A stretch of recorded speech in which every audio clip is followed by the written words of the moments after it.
jury duty all day.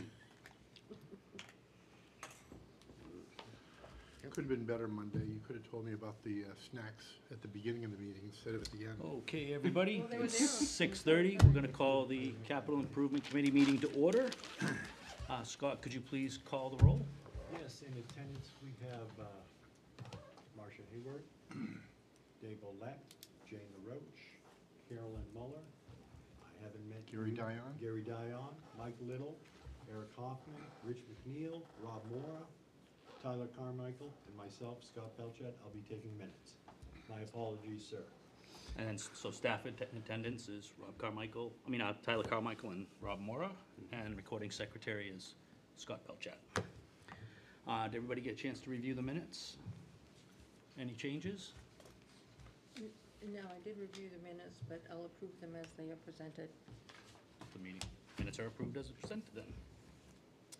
Our first presentation tonight is gonna be from the Water Department. Ben Crawford, come on up.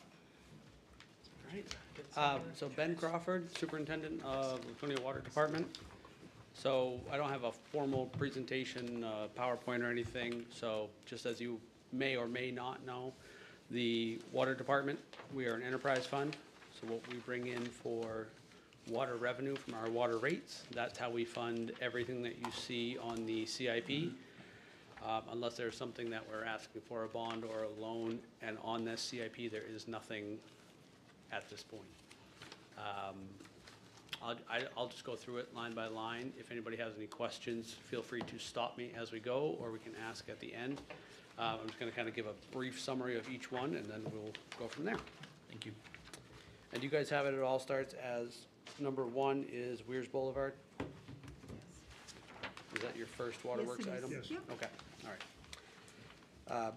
So, as you look at it, as far as which one is in order, you know, the priority, we usually put our streets first, our big projects, the water main projects that we'll be replacing. I have 6 of them here, 1 in each year. We generally do multiple streets each year. At the time that I put this together, there was still no, I don't want to say promise from Public Works, but we work with them. We try to do the streets that they do, so we're not digging up streets after or having issues with things that they pave. They were still looking at funding and bonding that they may have for this coming year and then future years. So I kind of plugged in 6 streets. What we usually do is we have a dollar amount that we put in for streets. It may go to Weirs Boulevard. Weirs Boulevard is number 1, or it may go to a different street. We have a dollar amount basically that we work within. We did that just this year with Morningside and Larkwood. Anybody that's over in that area, we did not plan on doing all of that, but we went ahead and did it, and we are moving money from one street to the other, basically. So those first 6, that's what those are, 1 for each year, in that $300,000 to $400,000 range. After that, we go into some recurring costs. So if you look at number 7, 8, 9, 7, 8, 9 are all roughly the same. We like to put money into our pump replacements and upgrades. Sometimes they fail, sometimes we need to upgrade them. It's kind of an ongoing cost. We have 7 pump stations, I think 6 pressure reducing pits, because as you all know, the topography of Weirs and everything, we pump stuff to go over the hill, come back down, so we have to replace all those as they go. We try to replace them proactively. Sometimes they fail, so that's kind of we keep that in there as a, when something fails, we'll take care of it. We have some others farther down that are proactive, bigger projects we look at. Same with distribution upgrades, number 8, that is gate valves, hydrants, things like that, that control the water flow in the system. We like to, you know, we have some that we know are failed or are failing, we want to take care of. We take care of some each year. Meter reading upgrade, that is to get everybody onto or upgrade, excuse me, upgraded to a radio read system so we can read them from outside the home. We don't have to go into a home or ask someone to give us a reading off of a meter. The number 9, so meter reading upgrade on, I think one of my reiterations of this, I had it highlighted. We're looking at a bigger plan of replacing or adjusting all of the meters in the system, if you will. We have about 7,000 meters out there right now. 5,000 of the radios, the reading devices for those are set to be out of date in the next year or two. So to stay with the current provider we have, Census is the one that does our radio, or meters and radios currently, we would need to replace 5,000 of those meters, the radios that read the meters. So we're looking at a bigger project. Do we replace all the meters? We're trying to look at different metering companies, see which one's gonna be the best. So that one's in there kind of as a placeholder, but that will most likely turn into a financed or bonded situation for the whole system in the next 5 to 10 years. To have it done over 5 or 10 years. We will start it in a year or two when those ones start to be not working, if you will. That was, all right. Computer software, that's one we always keep plugged in there, number 11. That's just as it states, our computers, we have to replace them every 3 to 5 years. We've been, the city's been very good about keeping up with cybersecurity, so we've been trying to keep up with that and stay on top of that. SCADA upgrades. SCADA is our supervisory control and data acquisition. That's what relays all of our stations to the main plant. Everything, all of our control is done through that. So we, every year, try to upgrade them. We have multiple stations throughout the city with a lot of components in each ones. That's the end of the recurring ones. For the most part, I mean, there's some that go over a couple of years, but those are the ones that we keep in there, if you will, each year. Pressure reducing valve, that's one, again, we talked about different pits. As we kind of come over the hilltops, we have to come down the other side, and those are, they fail over time. Chlorine analyzer, same thing. We chlorinate or rechlorinate at different stations. So we pump up to Stark Street, where is our main treatment plant, and then we treat the water and chlorinate there. It goes out to Long Bay, Briarcrest, Weirs, the Lighthouse, anywhere out there, and we have rechlorination stations. So these are just to replace those. And I guess I probably just started with this. We have a lot of things that are starting to fail. It's an older system, but we're trying to get these as they start to fail. We're trying to get ahead of them. The system itself is over 100 years old. A lot of these newer, when the Safe Drinking Water Act was in the 70s, we're starting to see things that are 30 to 50 years old that are starting to need replacement. All right. Next one down is a big one, the water filter media. We have 3 trains, is what we call them, at the treatment plant. We bring water in at roughly, it's more than this, but if you say 3,000 gallons a minute, there's 1,000 gallons a minute going through each train, and that's how we filter our water. Those need to be replaced because it's a filter bed, is what it is. The water filters down through it. It has not been replaced in a long time, so we're gonna do one each year, and it's costly because those are our three filters that filter the water for the entire city. So we're doing those one each year over 3 years. Furnaces at the Union Ave buildings, not a big dollar amount, but we have 3 different furnaces down there that are 30 years old or more. One is, I think, 45 years old, so they're on borrowed time 10 years ago, so we're just gonna get those cleaned up and replaced. And that's our office, and there's, excuse me, 2 garages that are heated that keep a lot of our parts and our vehicles as well. Treatment plant upgrades, we have a lot of stuff exterior-wise that needs to be done. So that plant was built in 1989, so that's now 35 years old, 36 years old. Pavement, retaining wall, we have some erosion going on the back of it, so just trying to kind of keep that building as good as it can be. Fire alarm systems, number 18, we have 2 of them. So at the plant, again, is original, 1989, so that fire alarm system is well dated. And also at the Union Ave location, this came about, if any of you heard, the master boxes in the city went away, so the call system to the fire department was just through a cable on the telephone lines, basically. They've now gone to a radio system, and now that we've had those put in our satellite radio, we've realized that our systems are quite outdated, so those need to be replaced. And we got quotes, I think it was $35,000 for the plant, so we figured a little bit less for the Union Avenue building, which is much smaller. Briarcrest tank ventilation and aeration, number 19. That is the tank, if anybody knows the Briarcrest development off of 106 in Belmont. We put a mixer in there already, so basically that's all it is. It's a mixer in the bottom of the tank. It turns the water over, keeps it mixed, so it's the same throughout the tank. Also, there's, I'm trying to think of, it's called disinfection byproducts, DBPs is what we call them. It's a byproduct, so you chlorinate the water to kill anything in there to make sure that the water is drinkable. Over time, that reacts with the organics in the water, and that creates these DBPs, and it's a carcinogen. That's a thing that happens unfortunately when you treat water. So we mix it first just to keep the water uniform, and then to release those, you need to have ventilation, or aeration, and then ventilation, so it actually pushes those up out of the tank. So long term, you'll see it as we go through. We're trying to get mixers in every tank, and then aeration and ventilation to follow, which is an expensive project, but it keeps us within where we need to be.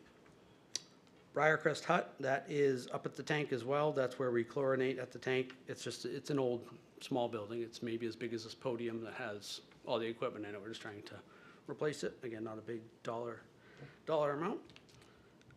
Lakeport tank mixers, those are the only two that don't have mixers. Reason being is they are the first two that we have, so we're pushing water into them from the plant. They're getting mixed pretty well because it's the headwaters. It's at the far reaches, we kind of worked our way back with the mixers, and now we're going to work our way back with the ventilation and aeration. Number 22 is, did I skip? I'm going to skip a couple, sorry. No, you're right. You're Am I? on 22. All right. Yep. Thank you. Plant vehicle, new. That's there because we hired a new plant operator last month. We've grown, as you guys have all seen, anybody that's been on planning, anything, just reading the papers, anything. The city is growing. There's a lot more water usage. So we actually had one person that was retiring this fall. He'll be coming back part-time, but we hired a full-time in replace of that, so we basically gained half a position. We currently have 3 vehicles for 5 employees. We now have 6 employees, and we still have 3 vehicles, so we're trying to get a 4th so that when they're out and about, nothing fancy. It will either be a van or an SUV that has, sampling equipment, things like that. Number 23 was recommendation through some of our assessments, if you will, security gate at plant. So currently, we have a swinging gate that you pull together and you put a padlock on it, and that's that. Through the summer, a lot of times, it's just kind of dummy locked, as we call it, because there's people in and out early. Busby will park their trucks up there. We're looking to have an actual gate that you would scan yourself in so we know who is in and out of the plant. Because that's our biggest asset, really, other than Paugus Bay.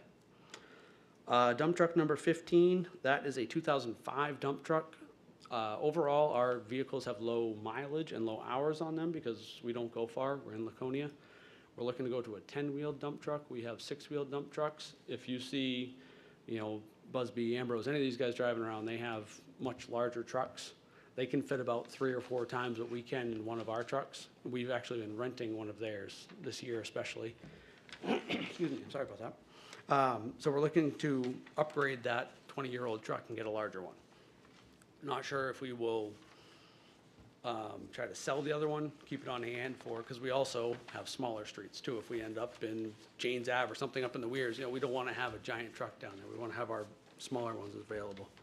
The other thing with that is it's a standard, the one that we have, so not everybody can drive it, which unfortunately is a thing of the past at this point.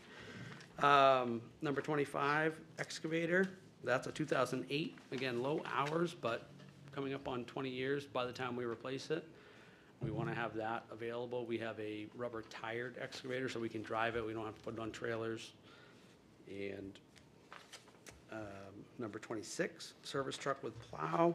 We have our foreman, that's his truck currently. He's actually retiring this December, but again, that truck will be coming up on 12 to 15 years by the time it's replaced.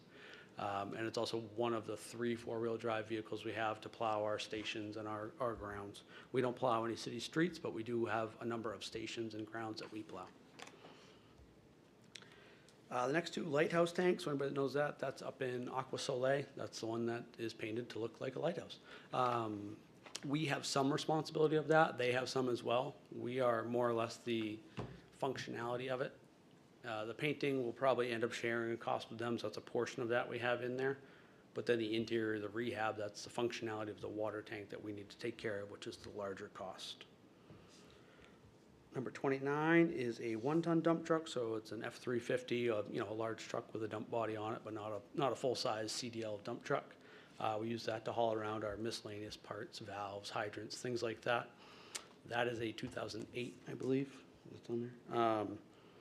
Again, very low miles, but anything that's been in New Hampshire and driving around for 17 years is starting to fall apart. So that's why we're looking at that in a few years. Weir's Pump Station, that is the one as you go up the Boulevard. Four Seasons will be on your right, and Lila Kalani's is on your left. We have the sewer pump stations by Lila Kalani's. We're back a little farther. That was 1993. That went in. That's all original pumps. They've had some work done to them, but we're starting to see pumps fail at that 30-year mark. This will put us at 33, 34. So we're trying to get to those proactively. It may happen prior to that. We may have to take care of them. But those two pumps in that building supply everything from that point to Meredith, to Guilford. Anything out that way, it goes through those two pumps right there. Treatment plant heat units. So that's the ceiling heat units. We had the HVAC system done in 2020 to 2021. We opted at that time not to spend the money to replace the unit heaters up in the top of the building, because that was another 40 or 50,000 at the time. I'm sure it's a little more at this point, but we want to get those done just to keep the efficiency. We put a lot of money into an HVAC system. We want to have that working well. Same with the next one is number 32. Those are ceiling fans. So currently we have nothing that pushes the heat down. We have basically a large garage is what our treatment plant is. All the hot air stays up top. We're just trying to push it down to keep it more uniform.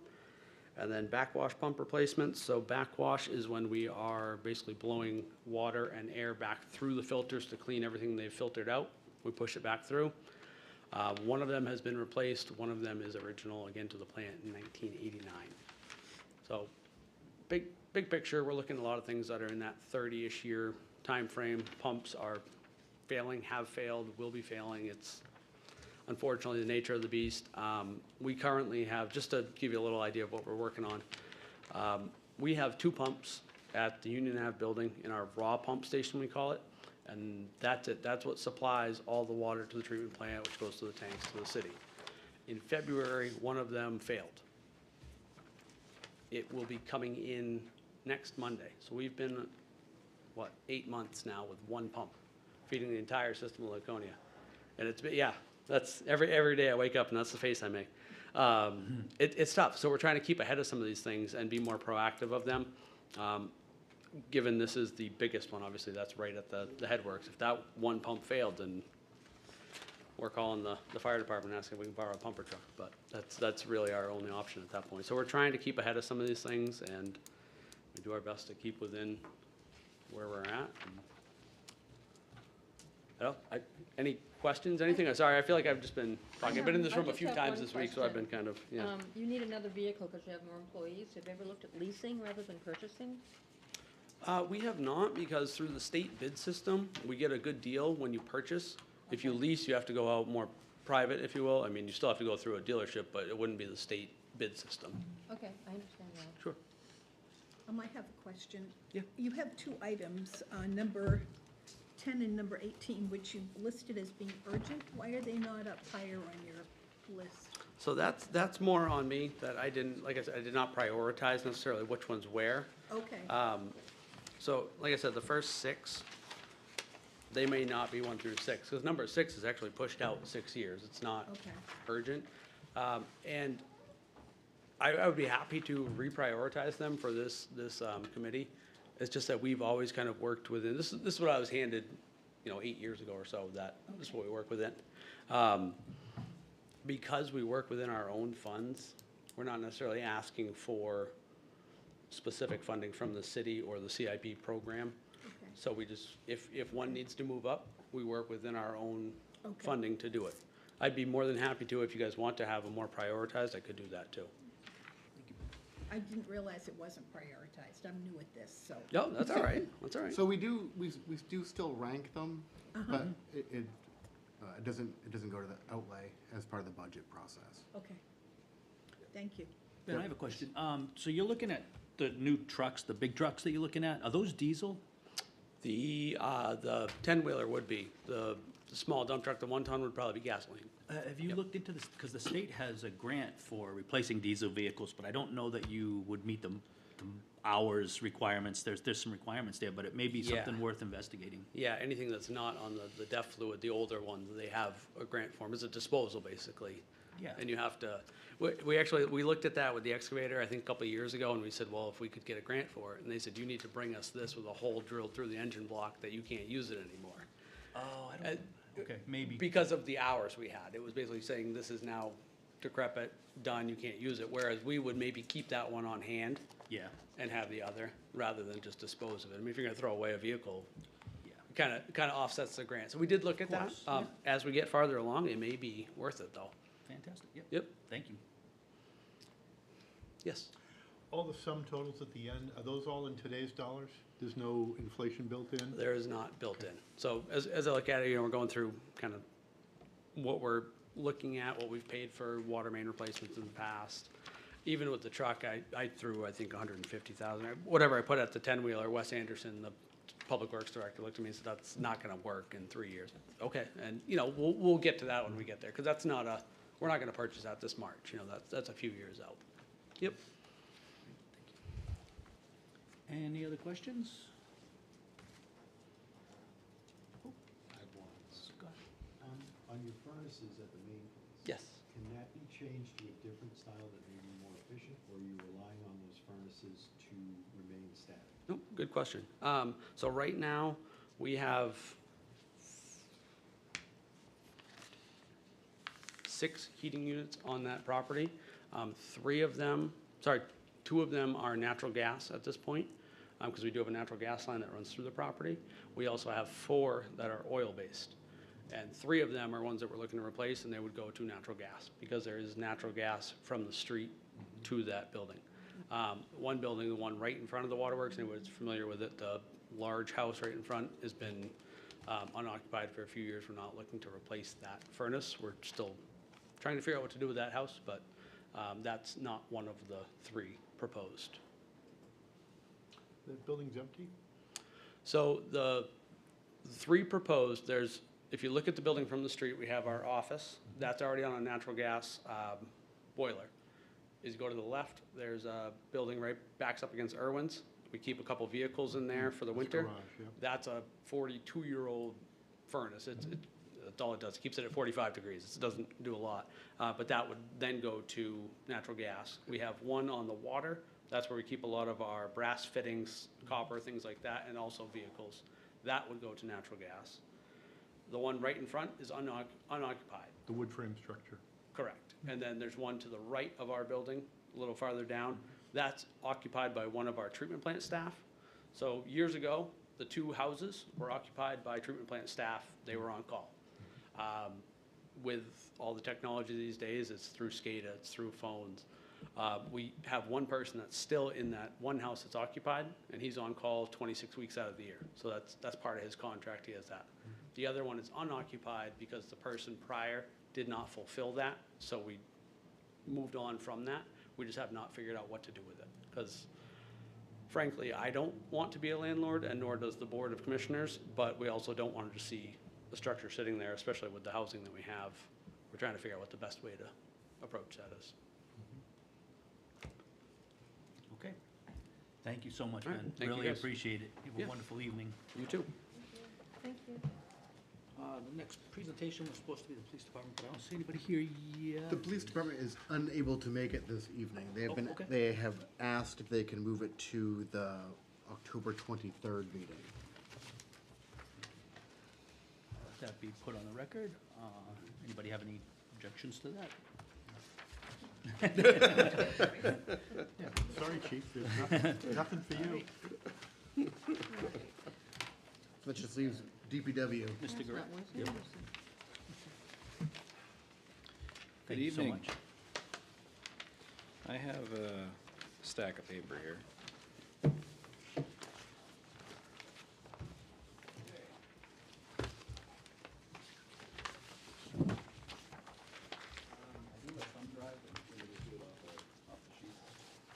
Whatever you want to do, Yeah, Nate. whatever's easiest for you. Whatever's easier. Never's easy for you. Technology is not always reliable. No. Feels like it's been fickle lately. This Every looks, machine's a little different. this looks just like the West packages. I took Wes's 56 pages and brought it down to 36. There you go. Nicely Perfect. done. Saved a few trees. Yes, and I will skim through a few things. Thank you. Fabulous. Beautiful, music to our ears. As much as I would like to be here till 9, I didn't think you would all like to. Without the police presentation, we got time now. Yeah, that's true. So now we're primed for our West presentation. Thank you so much. Yes, thank you. In fact, you can have police's budget now. Perfect, I'm asking for it. And then some. Yeah, so again, my name's Nate Girat, I'm the Assistant Director of Public Works. So I guess duties in the house, well, Wes and I shared a lot of duties. I kind of focus on the engineering side of the house and the road program, where he's more on the highway, and I focus a lot on the sewer as well, though we both have our hands in that. Okay, so I do have some supporting documentation here for any questions. I'm depending on my memory for most everything else. But let's just jump into it here. So I bet if you were to total everything that we've put on our CIP, it's probably, I don't know, $100 million, you know, for everything. I get that that's not a realistic world we live in. And it's your job to prioritize for us, right? So thank you for that. So we're going to go through some general state and federal regulations that kind of help us out. We have some resident concerns we deal with. We monitor inflation pretty carefully, since 3% of millions of dollars adds up to a lot. Changes to the road program. We've made a lot of changes. We hope to continue to make more. Some differences between last year's proposals and this year's. We've learned a lot, and like everyone else, we're trying to get better, right? There's been a lot of chatter lately about traffic signals. It's been a hotter topic than usual because of the state school properties traffic study that's been released just a couple weeks ago. We had a nice meeting today on that. We can chat about that a little bit. Vehicles in the fleet, sewer fund, landfills, and hopefully a new DPW facility, and then project updates. I love project management. I love working on $500 projects and $1 million projects. I like them all, you know, I really enjoy it. So in the state, there's 213 red list bridges. We have several of them here in Laconia. Some are only going to be managed by the state, and the rest of them we are managing. So over the next few years, the Langley Cove Bridge is coming up. That's probably our next bridge. So we'll be closing down Weirs Boulevard just after Labor Day of next year, doing the White Oaks bypass, new water main, sewer force main, gravity sewer through that little corridor there. It's kind of a hidden bridge. Probably don't realize it's a bridge, but it's a bridge, and it's a $3 million bridge. Over a brook. Over a brook, yeah. The Langley Brook. And then the Centenary Ave Bridge, it has been pushed out. Is that the wooden bridge? That's the wooden bridge, or Thunder Bridge for those locals over there. That's what they call it. We are replacing the pedestrian bridge behind the building here. We got a 100% funded grant for that.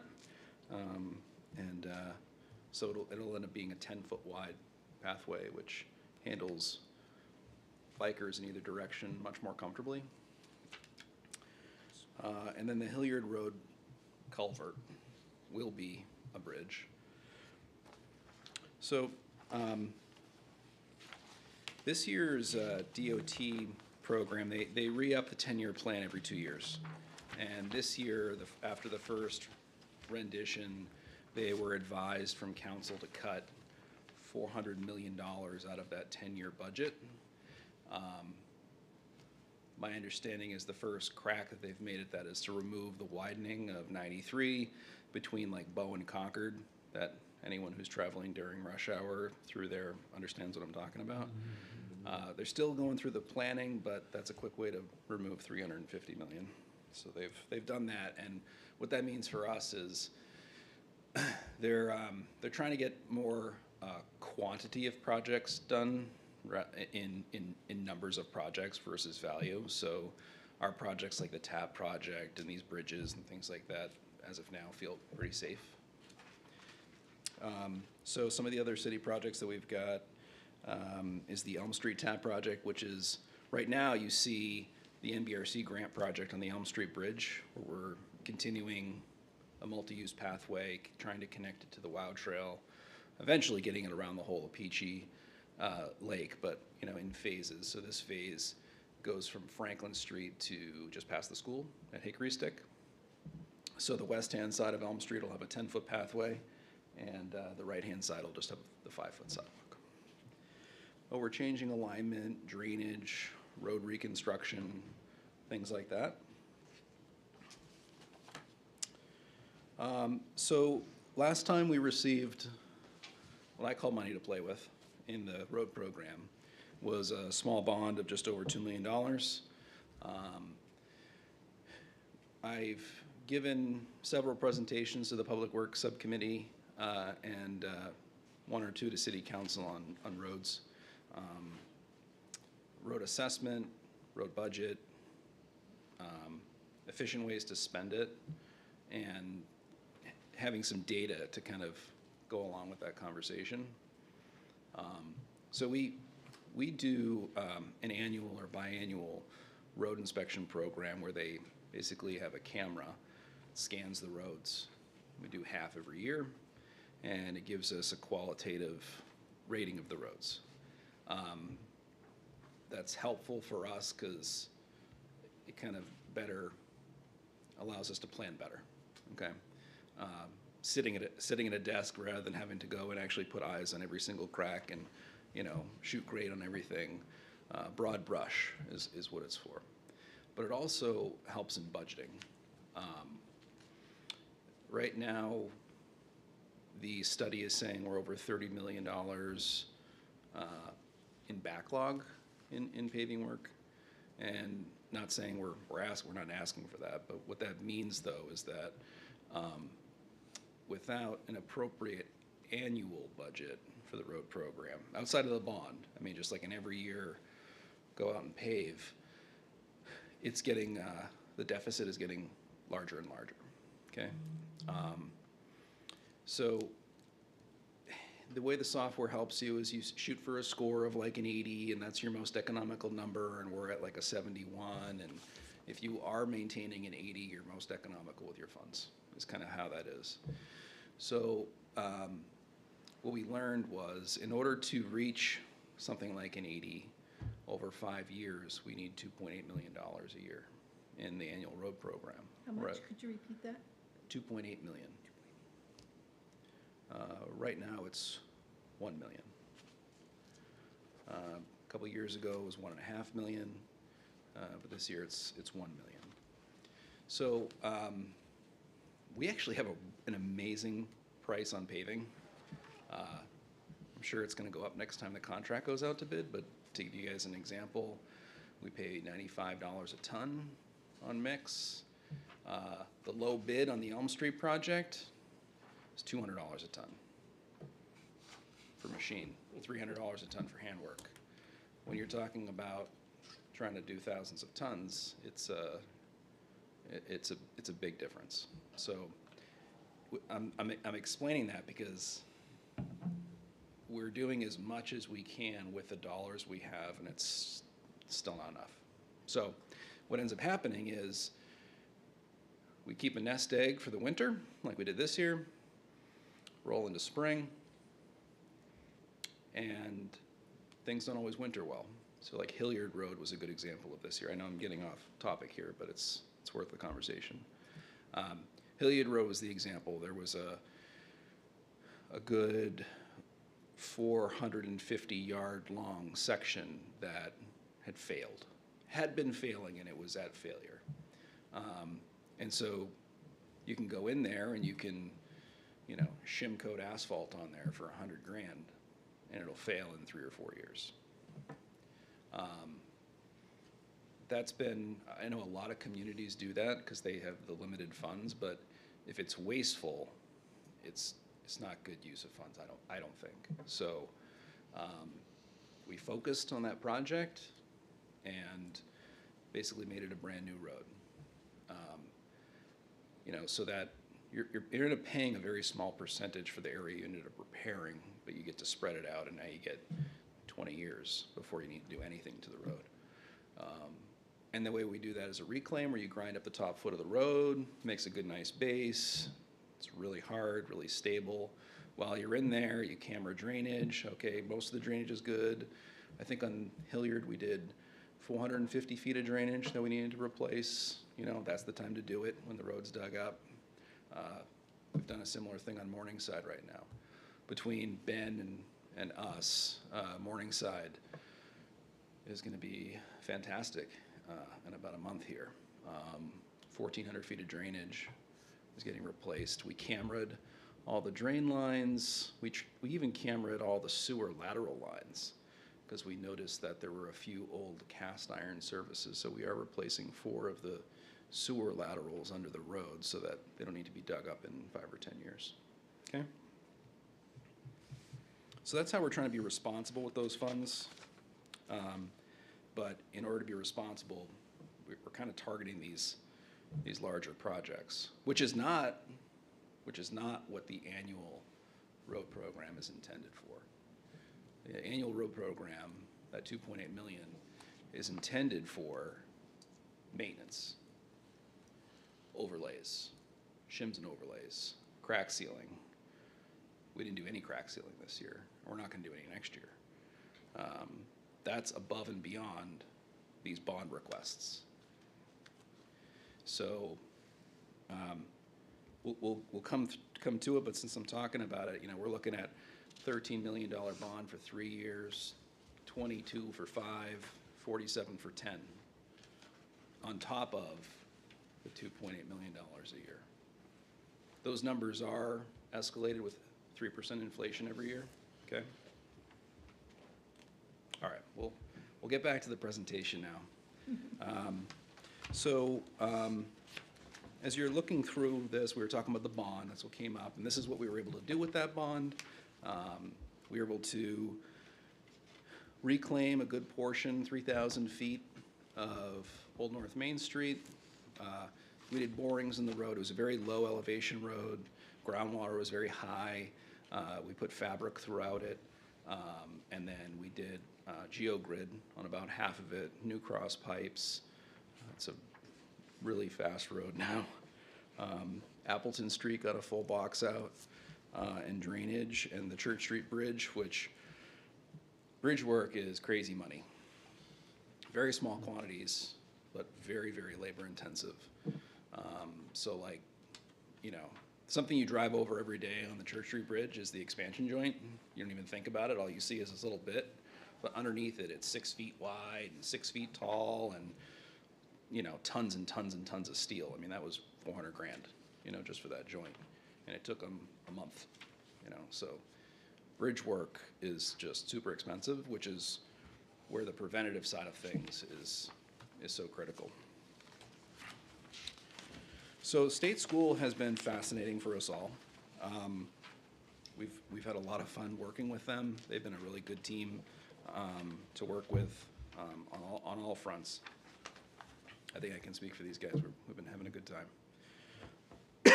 So we just reviewed the traffic study. I don't know if this is the place to discuss it, but I'm sure this presentation will look quite a bit different in 12 months with maybe what kind of mitigations we may need to do throughout the city to account for some of this traffic. not sure who's paying for it, but that's not the point for that conversation. It's just what needs to be done and when. You know, it's worth mentioning that they are expecting in that development that some of the traffic will be internal because they're building a lot of housing there. So while there's places to go and live there and socialize and shop and work, there's going to be some internal traffic until they build out a lot of the housing. Like phase one, you know, if there's commercial space in the front, will mostly be incoming traffic. So guess is that a lot of the improvements that are needed will be done probably right before this real initial kickoff of the project. We've been working with a third-party traffic engineer on that, who's been really helpful to lean on and very responsive, and we've been enjoying that. So as far as resident concerns, kind of switching gears now to some of the operational side of the house, you know, we get frequent calls for things like, you know, missed trash pickup or not having enough containers. That's something that we work on pretty consistently in-house. After that, I would say road condition is the number one complaint I field. When is my road being done is very, very common. Or my neighbor received this treatment on the pavement, I want that too, has been really helpful for us to remember, you know. It's, I think doing the job, we're able to do the job a lot better if we treat everyone the same, you know, regardless of where they may be in the city. We have standards, we have specs, we have rules, we have practice, we try and treat everyone the same, and it just, everyone knows what they need to do and everyone feels good. Beyond that is drainage. So, you know, I think we all know that storms have become increasingly more intense. You know, we had this crazy wet May and ultimate drought this past 6 weeks, right? But it's the drainage is there to handle the flow that does come. So we have certain situations where there's fewer situations in the city where there is no drainage, and there are some. There's a few as well where the drainage that is there is no longer adequate in size. I think probably our biggest issue we've had this year in drainage is failed drainage, like say a galvanized steel pipe that's rotten on the bottom. And so all the water going through is washing out the material and creating a sinkhole. I think we're about 12 this year, which is a lot. They're slow and expensive, and you're only able to go in there and fix this piece rather than doing the whole rest of it, because you want to time the replacement of the pipe when you're doing the road, you know, to be more economical. So we fixed the Band-Aid, the problem with the Band-Aid. And then we have sometimes drainage issues after we do a road. Sometimes when we reclaim, there's this fluff factor where the road fluffs up 3 or 4 inches. And so where there wasn't a crown before, now there's a crown. And so vegetation kind of grows on the edges of the road to meet the need, or to meet their own need. So if there's not a whole lot of water going on the edge of the road, they kind of live like that, and all of a sudden you saturate them, and it's too dense with organics, and it tends to wash out. So what that means for us, just when we do projects, is we shoulder level the edges of the road with gravel. But where there was maybe ruts in the road before, and water was following the ruts, now it's not following the ruts, it's shedding off the road like it's supposed to. So we know on every road project that drainage is key, you know. I mean, yeah, we want to make sure the road's hard and straight and whatever, but it's, where's the water gonna go, and how do we make sure it's not gonna impact anyone? Sometimes we, you know, there's a resident on the corner of Sheridan and School, and we did a nice job, put in a new curb and did the grant, all this, and the part of the patchwork we did on the back side of the curb, which is like our front walkway, had a little settlement. It was a puddle. You know, chase that, been chasing that for months, you know, so it's not perfect, you know, but we try.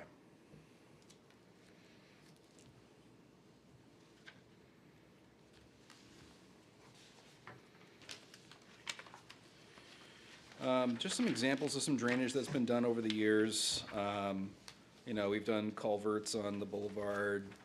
You know, there's some cabins through there. These are just some examples. I think I've given several in addition to what has been done, what we're doing right now, you know, which is making sure that when we do a brand new road, that we don't leave anything under the road that might fail within the life expectancy of that road. So if we're building a 20-year road, we'll make sure that everything under the road is gonna live that 20 years.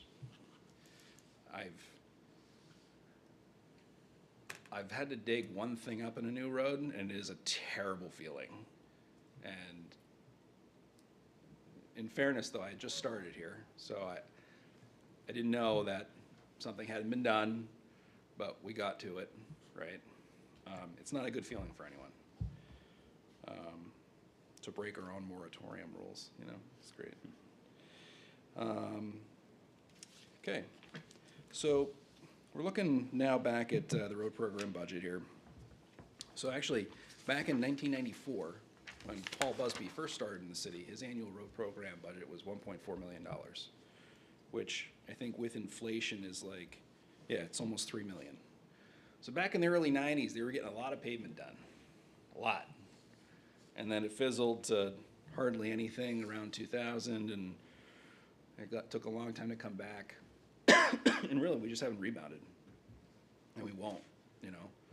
I mean, I get that there's a lot of mouths to feed. I get that, I do. Just also here trying to do my job and trying to be economical.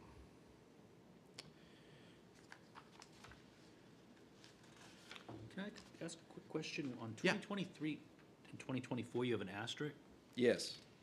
but I don't see what the, Good observation. So the asterisk is because the budget, and Wes, correct me if I'm wrong, but the budget that year was more like, I think, 1.2 million, but through gas tax in the state, there was a kickback to municipalities, incentive, okay. and that was used to supplement the road fund. Thank you very much. Yeah.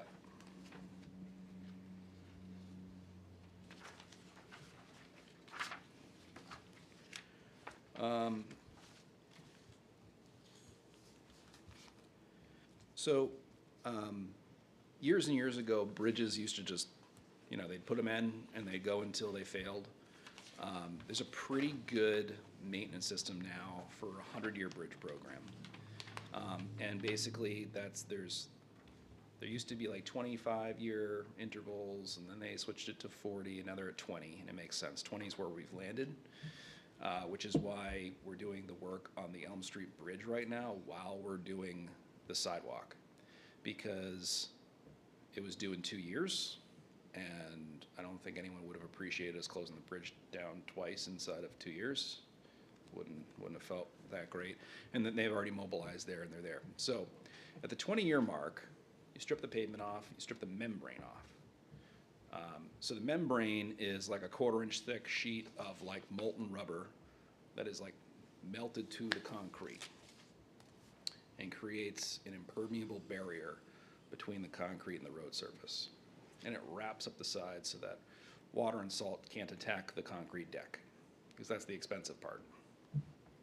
We can get Messer Street, anyone remember that bridge a couple years ago being done? Okay, so that one hadn't had its preservation done. And so the membrane had failed.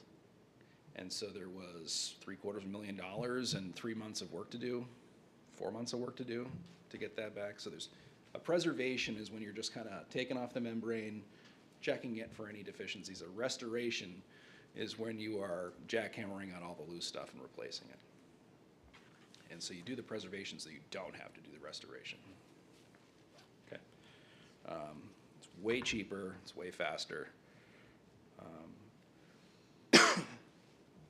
Especially Messer Street was particularly expensive because if you have an issue in a concrete deck, let's say it's a 12-inch thick deck, and your repair is 6 inches deep, okay, you chip it out. If it goes all the way through, now you've got to protect underneath. You've got to basically create a OSHA-safe walkway and pathway underneath it to catch all the debris and make sure that the workers are safe. And that takes like a month to set up, just for that reason alone. So recommendations for this is $2.8 million a year for the annual road program. And then right now, we're using bond money and annual road money to pay for drainage on things like Morningside and Hilliard. It'd be nice to have a drainage budget that's, I think right now we have 50 grand, which doesn't do a whole lot. So having a significant number to coincide with would be helpful. And then I think I already mentioned, you know, what roads or what those dollar amounts for bonds would need to be over the short term, mid-term, and long term. I do have a breakdown of those roads, you know, condition, length, width, sidewalks, no sidewalks, numbers of driveways, etc. So those numbers are not exact, but the method has proved to be pretty close over the last couple of years. So these are just some of the major projects we're getting into by kind of priority. Do you snick Pickerel Pond on here? No, Pickerel Pond is a mess. You know, as is the rest of White Oaks Road. White Oaks Road, we'll talk about that more later when we get into sewer. But trying to get, maybe we'll talk about it now. Trying to get White Oaks completely reclaimed and redone before we close the Weirs Bridge down, so that the road can handle all of the through traffic. We're hoping to get more of it done this year, but as I said, we were in Morningside and we found 1,400 feet of drainage, not a few hundred feet, so it ended up being a month of work. There was also a lot more water to do there too, and so the water department leaned on Busby to do some of that. The Elm Street Tap Project, excuse me. Would you like some? Yeah, do you mind if I grab water real quick? It's getting dry. Sorry. Very dry. It's dry here. I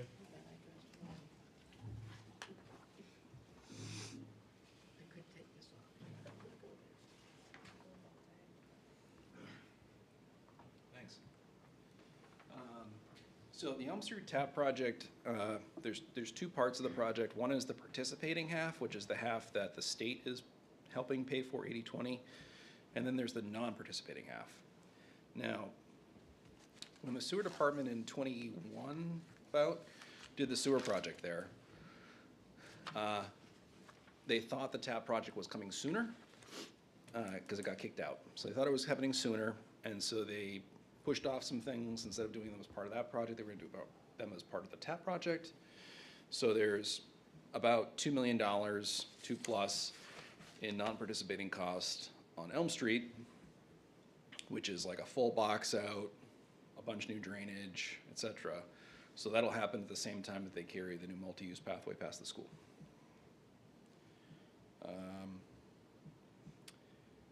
We've done a lot of work on the boulevard. There's still more to do. Still more to do on Court Street. But there's a lot of, if you look at the ratings of our roads, like our main roads, you know, like your Union Ave, Boulevard, Roller Coaster, Main Street, like things that get beat pretty hard with traffic are in much better shape because it's better return on investment as far as where money's going. So what ends up happening though is a lot of residential streets get kind of left behind. So most of our red list roads are dead-end streets. Not all of them, but say 2/3 of them, you know. They're a dead-end street, or they're somewhere residential. And so when you get to that point though, and they get forgotten for 30 years or more, you get into the same situation you're at Hilliard where it's not worth the money to just shim it. You know, you really need to, you know, make a new road, which has a lot of other costs associated to it. Because if the road is that bad, then where is the drainage? How is the drainage put in? There's a lot of extra work to do.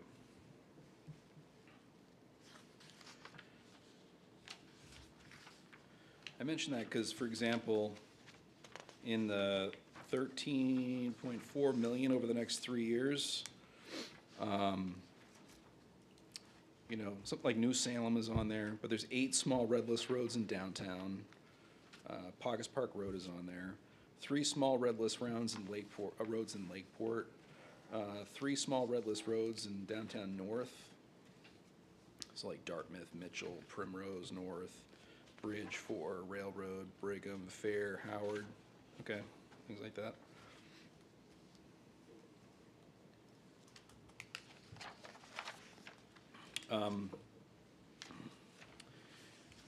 We have some contaminated wells again over off Endicott Street East.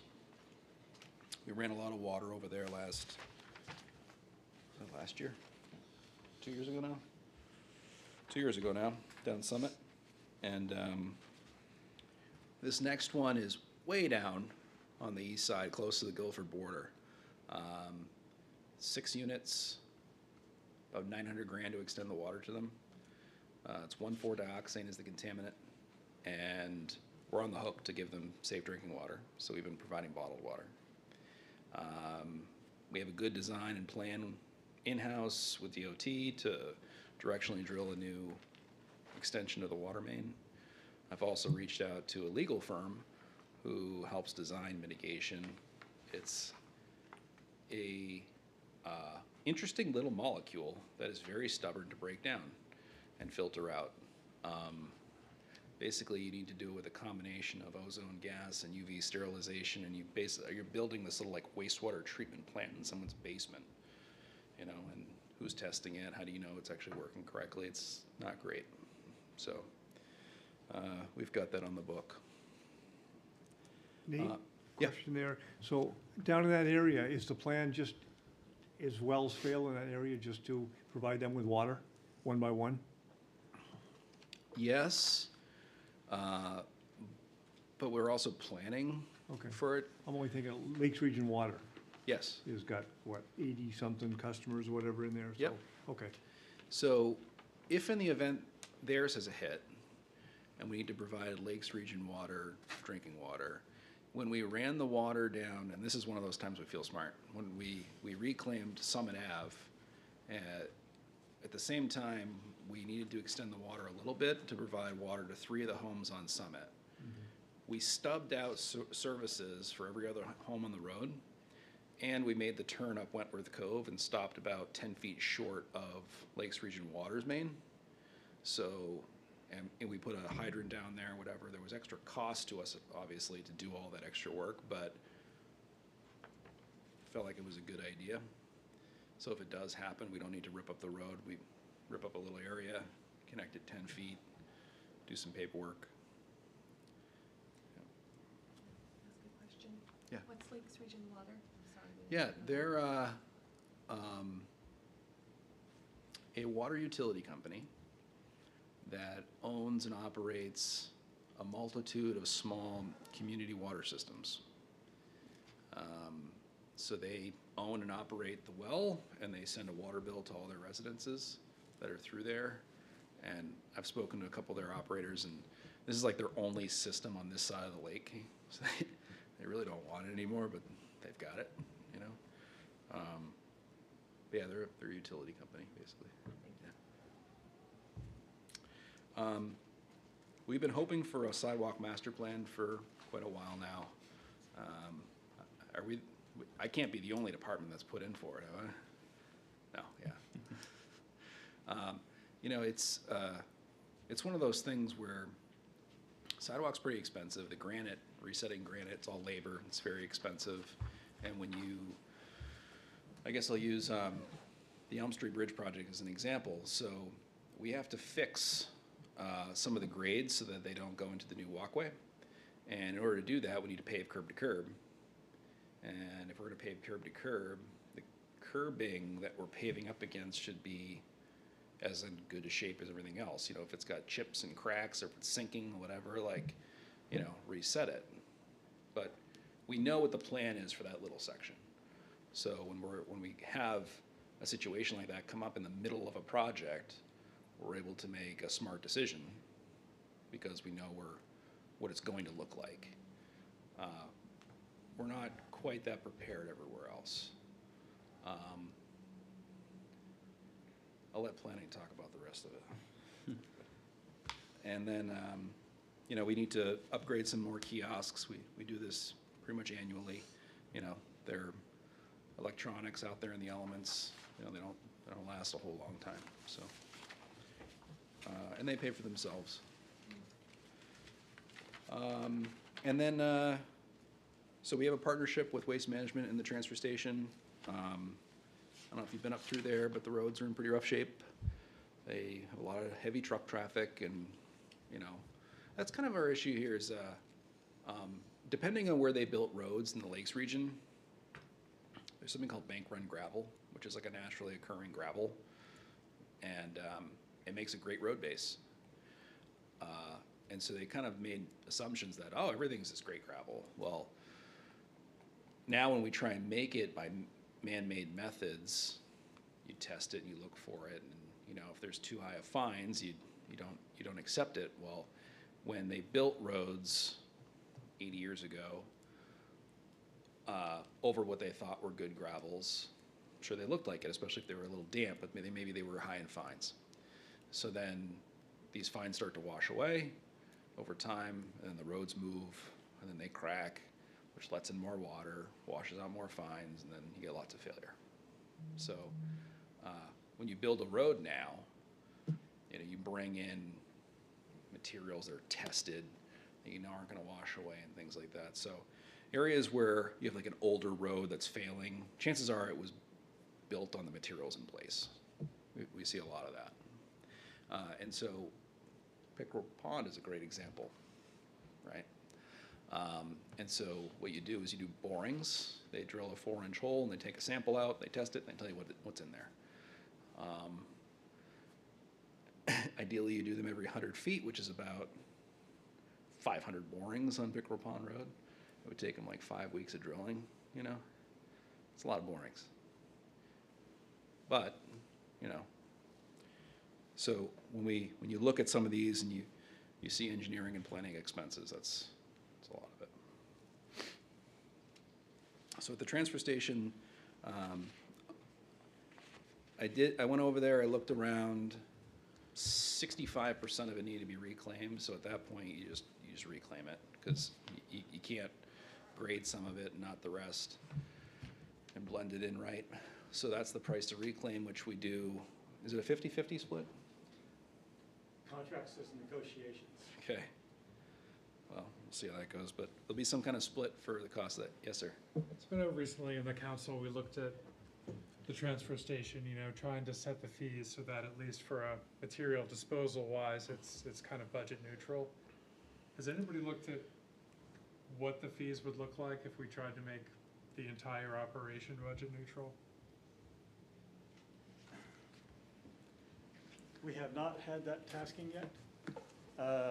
Part of it would be is what is, just for big purchase wise, a lot of our money is coming from out of town customers, because now we're about other than Casella's transfer station in Belmont, we're the only game in town in this area for construction demolition debris. So we're starting to see that come in, which is of course heavy trucks, more loads. So then the question really comes at that point, how high do we raise our rates Right. to make it, so they'll still want to come to us to generate the money that we need to do other things at the transfer station. Just seems to me, I'd be curious, because it seems like the transfer station needs an awful lot of work. You know, is that gonna set up the transfer station to be good for the next 25 years? And if so, can we reclaim that cost over 25 years by raising our rates? Part of it, though, is we have basically a use agreement with Waste Management for it. And the use agreement, for the most part, talks about the whole thing, but most of those costs, other than the payment, is all associated with their big building, the commercial building in the back. So it's their floor, it's their fire alarm system, but when they prepared the agreement's basically stated it's negotiation between the two parties for any major capital improvements over $10,000.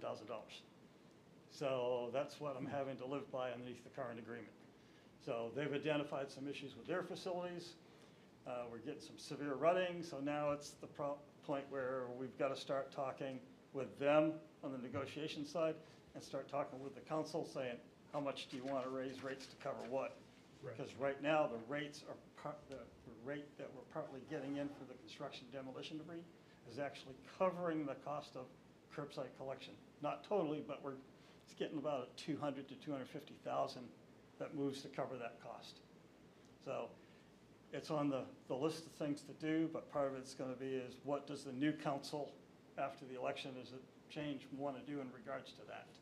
It just seems like it's providing a service, you know, kind of like the water department or something like that, you know, why can't it be self-sustaining? It is self-sustaining, other than the point that they just identified right now. Right, Yep. okay. Thanks. Wes? Yes. The rutting you're talking about, is that on site or is that including Meredith Center Road itself? This is all within the confines of the transfer station gates. Yep. If you've been in there recently, you can see how badly rutted the road is coming in. And if you go up by where the commercials operate, when you come out of where they have that well for the trucks to be loaded, it's really rutting out there, and you can start to see where probably the base wasn't really designed for that amount of heavy load traffic. And one thing we try and look at too is, especially after a heavy rain, is where sediment has collected. Because you can't always see the undulation in the road, but you can see sediment. And it's a good indicator of, you know, what's going to fail, or just, hey, there's a lot of sediment everywhere. You know, this is a real mess. So in addition to the roads, you know, there's a floor in a commercial building that needs to be re-poured, jacked out, re-poured. New fire alarm system, and then they want a fire suppression system, which is like an automatic fire suppression system if trash could spontaneously catch fire, whether it be battery or rags or things like that. It's happened several times over there. Had a big fire there a few years ago, I believe. Do you know what year that was, the fire? I want to say it was 2018 or 2019.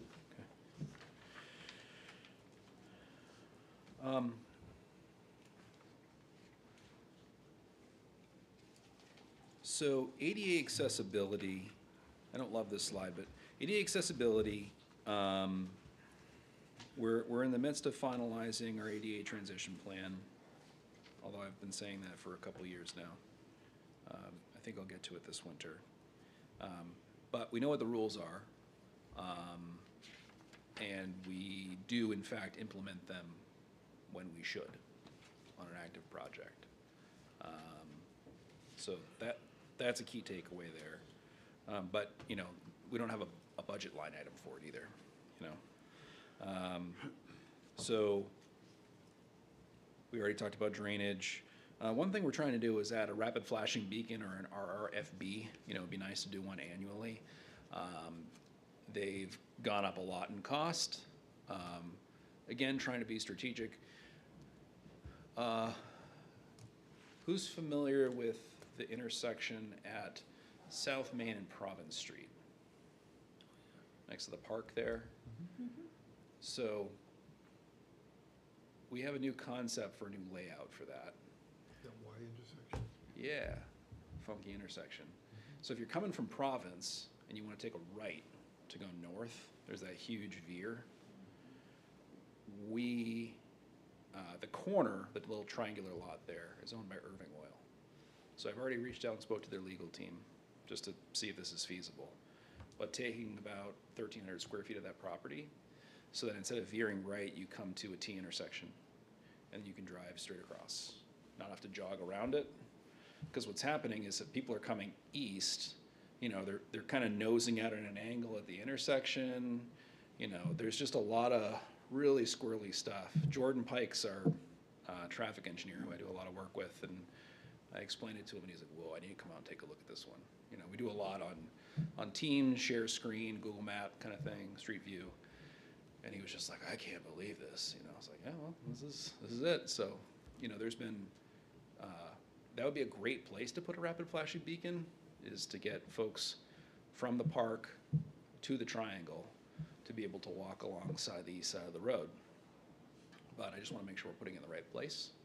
And if we're going to go ahead and do that, how do we make everything safer there?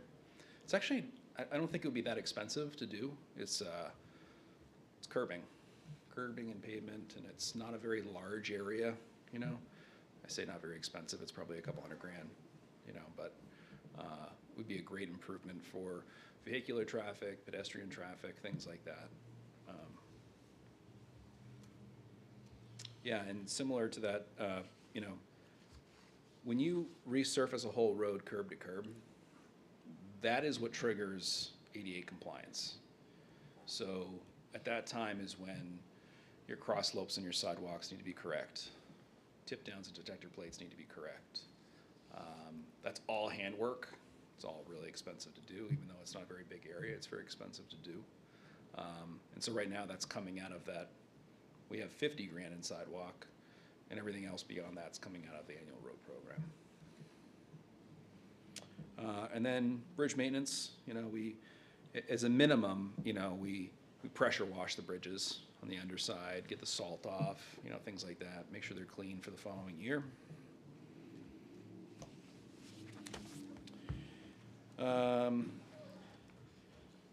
Morinville landfill has quite a bit of expense to manage the remediation of it. There's a lot of vehicles in our fleet of varying sizes. My little Bronco Sport, all the way up to, our big 10-wheelers, and lots of them. Wes is much more intimate in the vehicles than I am, but he's got a really solid method of kind of phasing things out and phasing things in, and it's, it's stretched out. I think we were lucky to get a couple of vehicles when we didn't, because inspection didn't go so well. So we had to just find a new vehicle for about a week,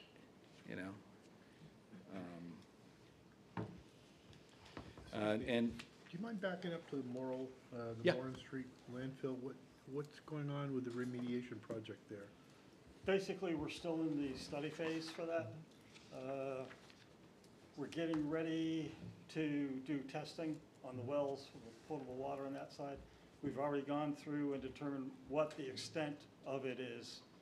The next stage is, and that's actually at Department of Environmental Services, is they gotta tell us based off of what we told them, the guidance of what they wanna see in a remediation, and then we go through and start, the initial design process and go back to them. So nothing's been done on that yet for remediation, well, for Well, there's no remediation done. The only ones we've remediated is Laconia Disposal Gardens, which was back. the one by the Guilford Town line? Yep. Okay, And we remediated the Frank Bean Road burn dump. okay. So Moran Road landfill, if you're familiar with that area, we know it goes all the way up and partially into Billy Reed's junkyard. Yeah, that's what I It was goes thinking. below, almost to the stream. That's part of feeds Durkey Brook. Okay. And it goes into Guilford, land that we own, almost to Guilford, well, almost to Durkey Brook's Where headwaters. was the Frank Bean landfill? If you're on Frank Bean Road Yeah. going up the hill from the ice rink, it's on Yep. both sides of the road. Okay. So we took down those, I think there were a strip mall type thing on the left. That's all contaminated from the burn dump. And then on the right, across the street from it, Yep. just south of Billy Reed is where it was all burned on that side of the street. That's the Moran, Nope, that's the Frank Bean Road burn dump. Oh, The Moran Road landfill is on the, would be the south side of Old Moran Road. okay. All right, I didn't realize there were two separate sites there. Yep. Okay. And Do they Moran- abut, or is there something in between? No, basically, what you had was Around, the Frank Bean Road burn dump basically intersected with the Yeah. the landfill. Okay. It was just different times. They closed Okay. the Frank Bean Road burn dump, Right, opened up the landfill, and then in the 60s, they closed it because they had too much stuff going down the creek. yep, okay. Thanks. All right. Bridges. I think we've discussed all of these. Nope, we haven't talked about any of these. More bridges. We have a bridge management program, and we have over 20 bridges in Laconia that need maintenance. You wouldn't believe it, but there are. So the Fair Street Bridge, that's a preservation, so that number assumes that there's gonna be some restoration. You take off the asphalt, the membrane, assume that there's gonna be some quantity of concrete that needs to be removed and placed back. We do that based on a percentage of square yards, vintage, like bridges, things like that, to come up with that estimate. Same thing, that's the same situation for the Main Street Bridge, but we haven't come up with a number on that one yet. And then the Elm Street Bridge is actually a little box culvert, that's just a membrane, because it's got earth all the way around it. So it's wet anyways by design. That's the one up by Lee Court. Yes. Yep. All right, so looking for a replacement paint buggy. They get worn out pretty quick, and you know, I think one of them's close to 10 years. We just got a new one a few years ago, but the original one needs replacement. You have one is white, one is yellow, you know. And then, you know, there's some drainage in there over by Pine Street. Some wishes for some vehicle charging stations here. Someone had wanted a wider boat ramp.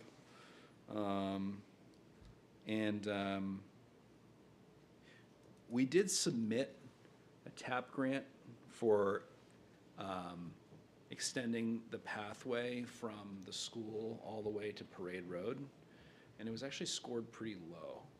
I don't want to say low, it was middle of the pack, but there's less dollars that they're putting out in the TAP program right now, so you really need to have some really, really dire need right now to receive any kind of grant money, whether it be a Clean Water SRF loan or a TAP grant or something like that. There's just fewer and fewer grants going out because the dollars don't go as far. Was that the WOW Trail? It's separate? They're the same. Okay. Yeah. But don't tell Elton Beetle that.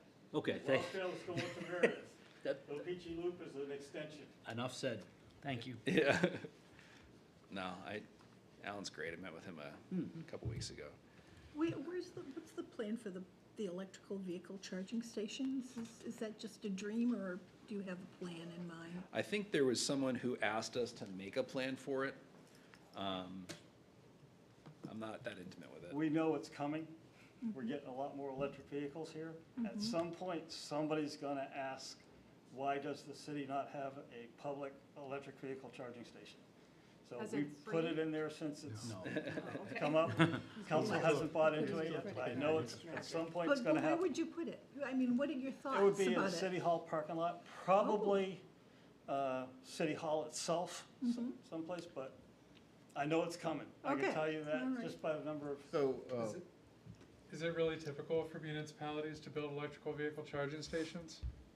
no. they just about have them, I've seen them, and if they have it integrated downtown with no private parking, which we're in that, sort of that boat, just about always you see something there. And- So Has it's, the city ever built a gas station? I guess I just. I like the fundamentally don't- analogy. yeah. I don't see the But difference. has anyone ever given a municipality a grant to build a gas station? No, but they have to build Not charging yet. stations. Not yet, you're right. We don't know. So there was we did apply for some federal dollars for that this year, through Governor Shaheen, not Governor, through, Shaheen's office. But federal government's back on their grants and they That's one of the I mean, ones if it's that grant funded, sure, go for it, but otherwise, I know at We have other some point, needs. we're gonna have to be requested. Yeah. sure. Okay, so aerial mapping. Raise your hand if you've enjoyed our GIS system here in Laconia. Yeah. Yeah. Some of us use it every day. I know. And it's getting more and more accurate.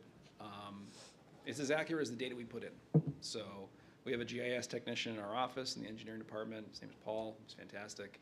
He really nerds out on this stuff.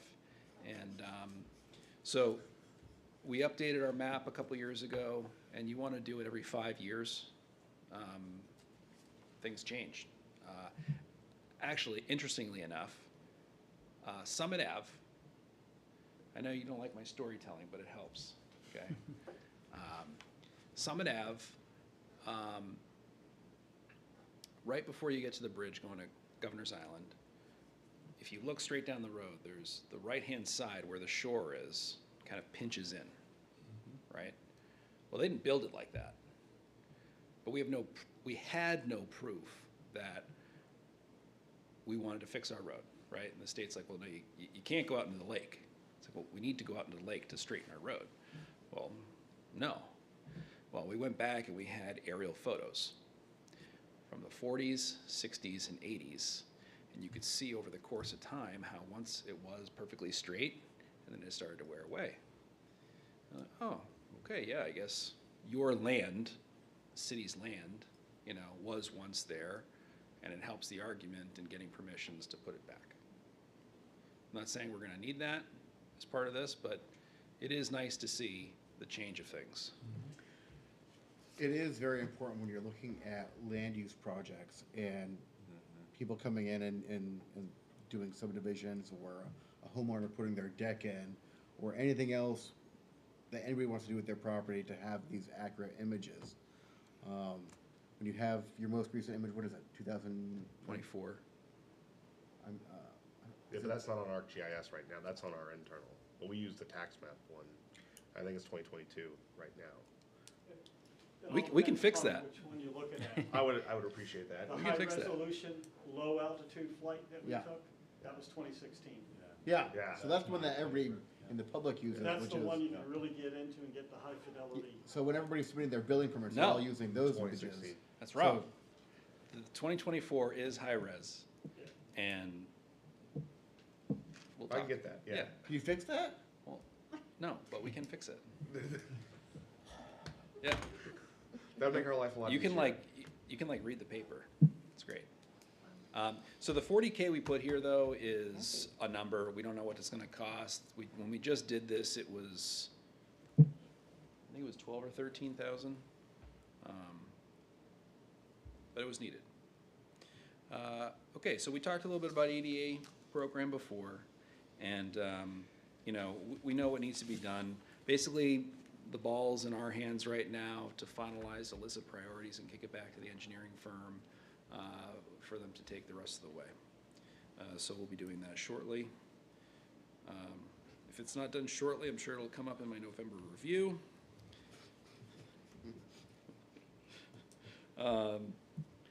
Let's see here. And we've been pretty great about addressing, resident requests. They're very reasonable, very appreciative. Certain areas of town, have a greater need for ADA compliance than others, is kind of what we're seeing. So that's where the resources are being put,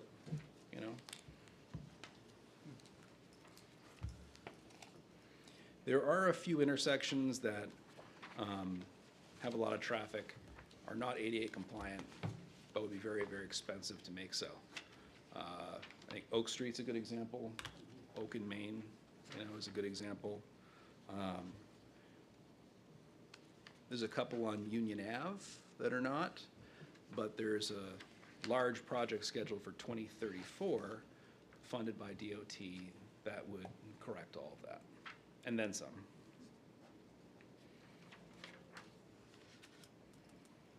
And then I think the playground access is happening, that's happening right now. Have they dug it out yet? Which one's that one? Tardif Park playground access? No, they did design the money for construction. Okay. Got it. Yep. It adds up quick, doesn't it?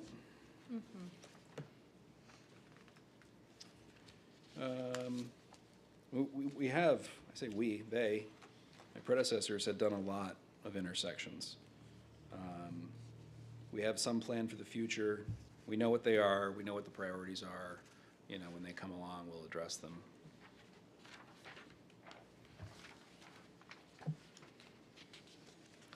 No right turn on red lighted signs. Some people love these, some people don't. They do serve a purpose. A good example would be coming south on Union Ave, trying to take a right onto Elm. Okay, there's one there. The railroad has mandated that that be there. If there was actual crossing arms for the railroad, that would not need to be there. So that was actually one of the things that was identified in our traffic study was, you gotta get that thing out of there. You know, like you're bottling up already a bad intersection. How much would it cost to put those arms in? Oh, I don't know. Put a 0 on whatever you're thinking. Do we have to do that, or does the state do that? No, that's gonna be our cost. Of course it is. Why? Why isn't the, 'Cause either the it's- state that owns it the meets- rails or It meets the, federal standards because it's tied into our traffic signal system as a control. If we wanna change it to improve traffic flow, they're gonna say it's our cost. And they don't need it, right? The railroad does not need it. We're the ones that need it. That's, I think, where it comes down. And that's how we handle a lot of things, How do you we know? make them need it? yeah, we Make can them prove need it? otherwise. How do we do Put that? some- Let me know how and I'll take care of it. You could have train Put some accidents barricades there. across the, I don't know. The railroad department's gotten better. I would say that publicly. It's been slow. It still is slow, but they're more responsive. They come out on site when we need them. They take a look at things, help scoot them things along. I mean, it took us a year, though, to get a temporary use agreement to do the survey work at Centenary, as an example. Even though they knew we needed it last November, we could have gotten it done this spring before they opened the tracks. No, didn't get to it, so we lost 9 months on that project because of that delay and 3 pieces of paper.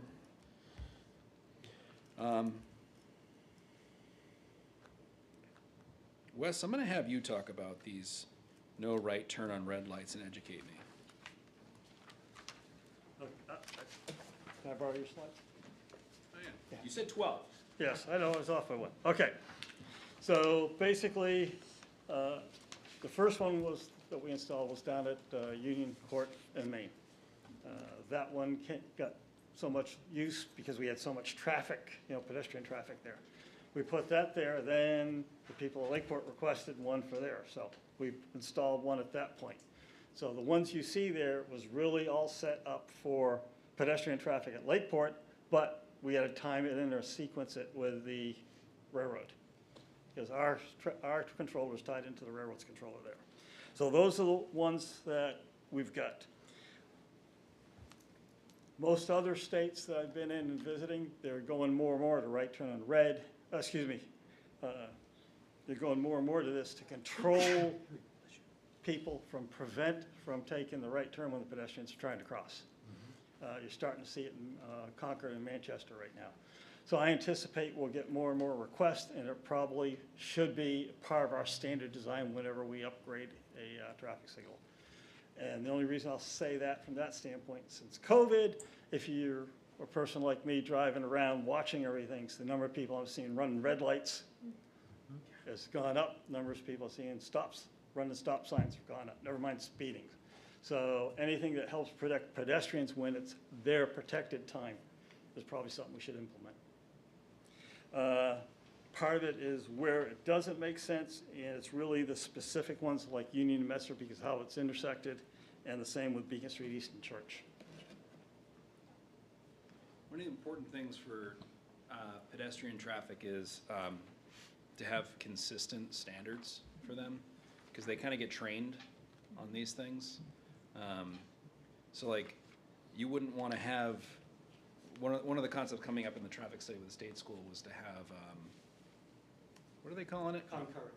Concurrent signaling, so that cars can have a green light and pedestrians will also be given the light to go at the same time, okay? Because right now what happens is when there's a pedestrian light that goes on, locks down the whole intersection. So it keeps the flow moving. It helps a lot. In order to do that, you have to have a more sophisticated traffic signal system, and then you have to do it to all of them.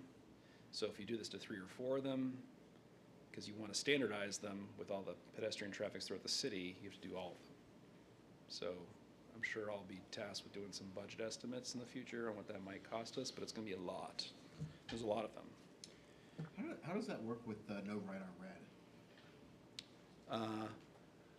Some of them will go away. Yeah, we'd make Well, that move. actually, if you go travel Concord's Main Street, just pay attention to it, because they've got up in a lot of places. And what'll happen is when the leading pedestrian phase comes in, because it's like 3 or 4 seconds before it, that red light will come up, and then once they call it the white portion, it will go away.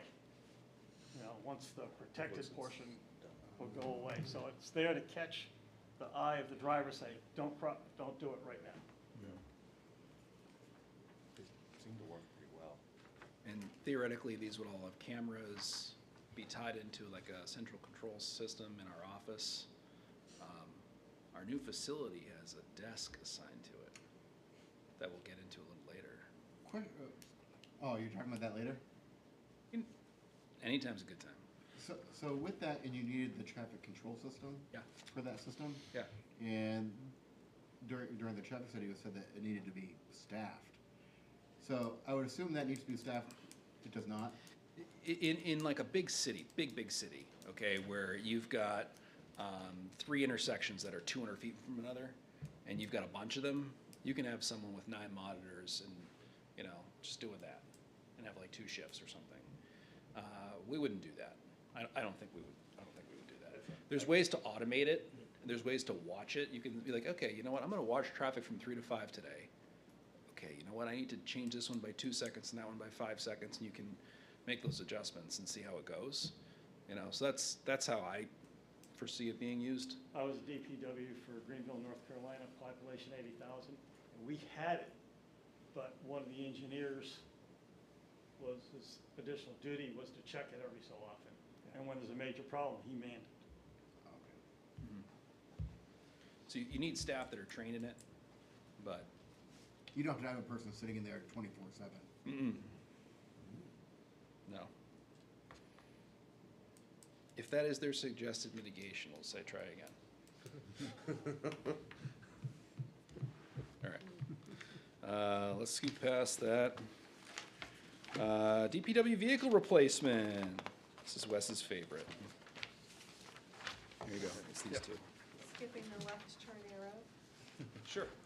Yeah, it's gotten very big because it allows more traffic to go through, and it tells them, now you gotta watch the traffic oncoming. You're talking about the flashing yellow Flashing light yellow, left? yeah. Can I tell you, Wes, I hate that. There was no introduction. So a lot of people hate it, but I can tell you, Working, and it's like, I love it. Am I supposed to go? But see, I grew up in Florida, and we had those everywhere, so I was used to it. I wish we didn't go to flashing lights after a certain time, so I don't have to We worry had about those it. too. okay, when I first got here, I had vehicles that were 25 years old. A lot of cost to it. Over time, I've been gradually getting down the age of the fleet. And if you look recently at some of the ones I've got out there, we're going to stainless steel dump beds, you know, to extend the life and everything. What it's coming down to right now is I've got 3.5 vehicles, and that's why I put the star there. I have enough money coming in this year to pay for the chassis, but I don't have enough to build the body for it. When you look at the fiscal year 2026 for one of my big dump trucks, it's $126,000 for the chassis. It's $126,000 for the body build, to put the plows on it, put the dump truck in.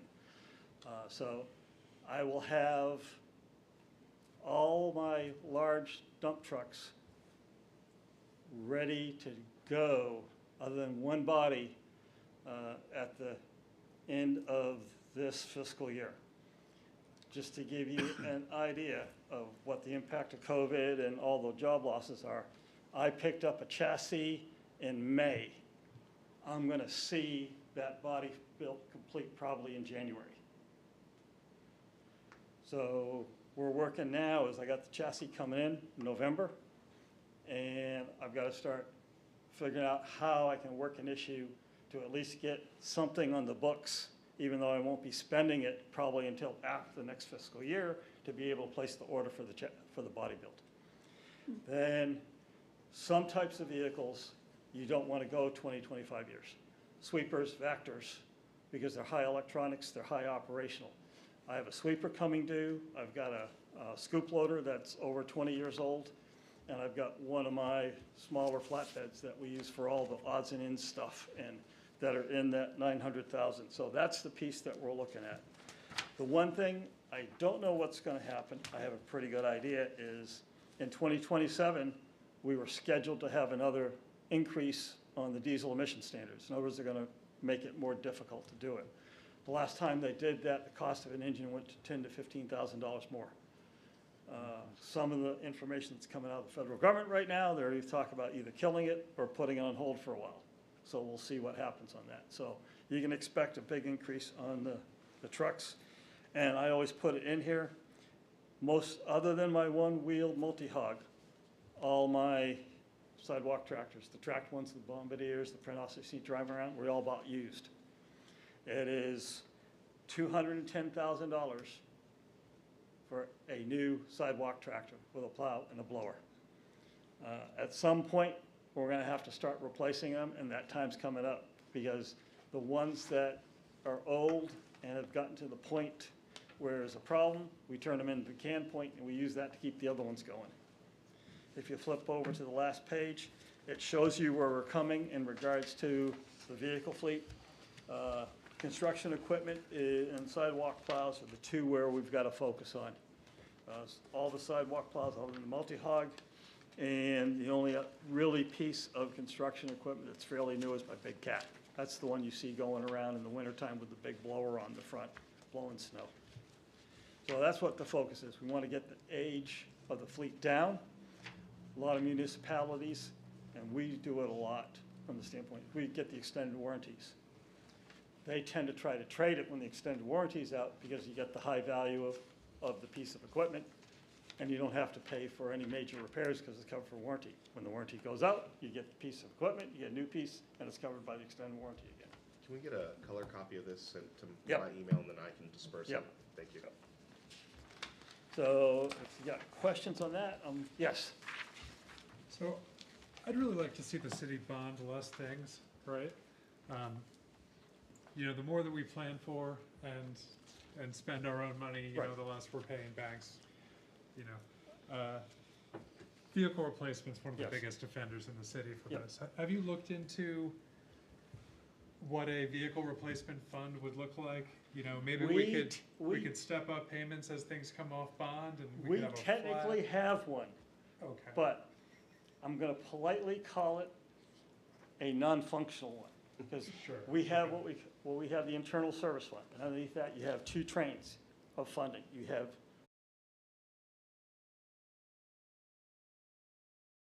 replace it in the future. So you're always building up your capital improvement plan. Right, so Funds to we pay would for. plan out what our anticipated vehicle needs would be for the next 10, 20, maybe longer, Yes. you know, and then we figure out a dollar amount and it goes up a certain percentage every year. We have, I'm gonna use my favorite military terminology, Rube Goldberg system. What it should be, if we're running it right under the ISF, is all fleet should be underneath the central control. That means we're planning the purchases to meet the needs of the various departments, but we're taking into effect what the cost is, what the cost of replacement's gonna be, and we're constantly adjusting what the annual revenue is coming in for that based off the anticipated future cost of the replacement vehicle, based off of what happens. And we're not doing that right now. Yeah, I noticed. Yeah. I mean, if you look at all the bonds we have citywide, it's a crazy amount of them are vehicle related. I mean, maybe the fire department, there's nothing you can do about that, just given the massive expenditure. When Greenville, North Carolina The other created, departments, I think we could, when do it Greenville, differently. North Carolina created its system, in the first year they did it, they put $2 million in from their budget. And then from there, they started to make sure the annual payments was keeping up with the inflation rate. right, like I said, we could start it off at a certain amount, and as things come off of bonds, we could take whatever we were paying into the bond and apply it into the fund and Correct. wean ourselves off of, Yeah, there's Paying no for reason to, money. if we're doing it right, there's no reason to be bonding replacement vehicles that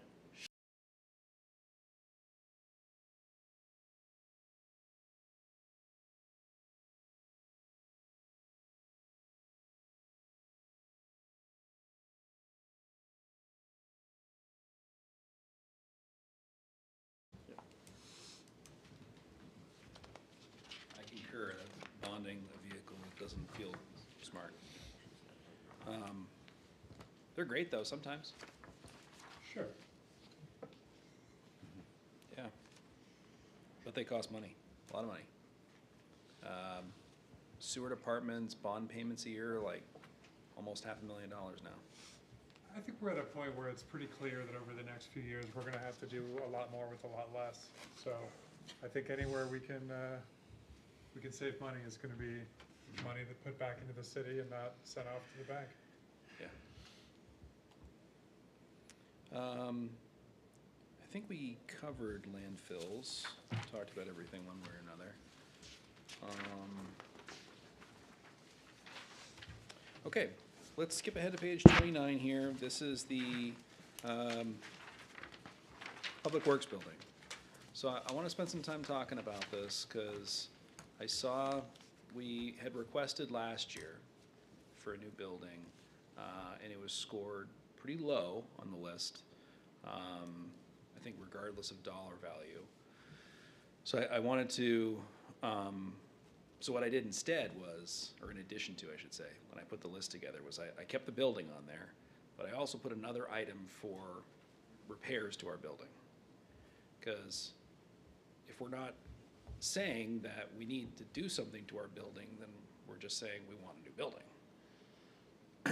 But our building needs over $4 million of repair to remain a safe place to work and operate. So what happened was with our building when they built it years and years ago, and we've done a few studies on this over the last 15 years. I think they did the first study 3 years after they bought it. They built the building on a peat bog. So the perimeter of the building, they drove piles into the ground 30, 40 feet until they hit rock. Great. So the perimeter of the building is not moved, as you would expect. But they poured a slab from wall to wall. And the peat has settled below it. Not just settled below it, but you know, we were talking about washing out of fines, and we're right next to a brook there, and so I'm sure a lot of it's in the brook now. So when you walk down the hallway, you're walking on a slope. Most offices have a false floor to keep it level.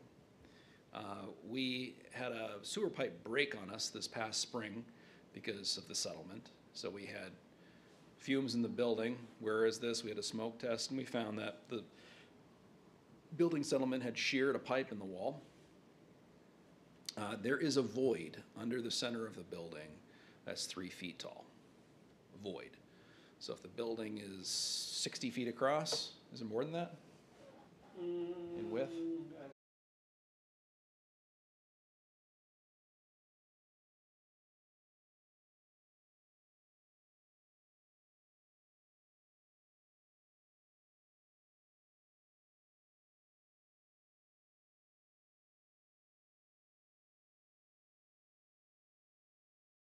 Design concept to move it to wherever we're gonna do it.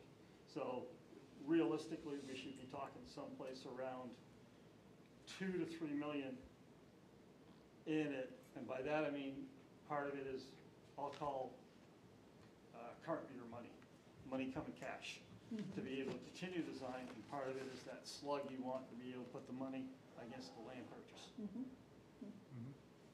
Interestingly enough, we just did an impact fee study. And state law also just changed allowing you to collect an impact fee for public works facilities, which has also been incorporated into our study. So that is going to planning board for a public hearing next month, and then should be going to council shortly after that, which would help.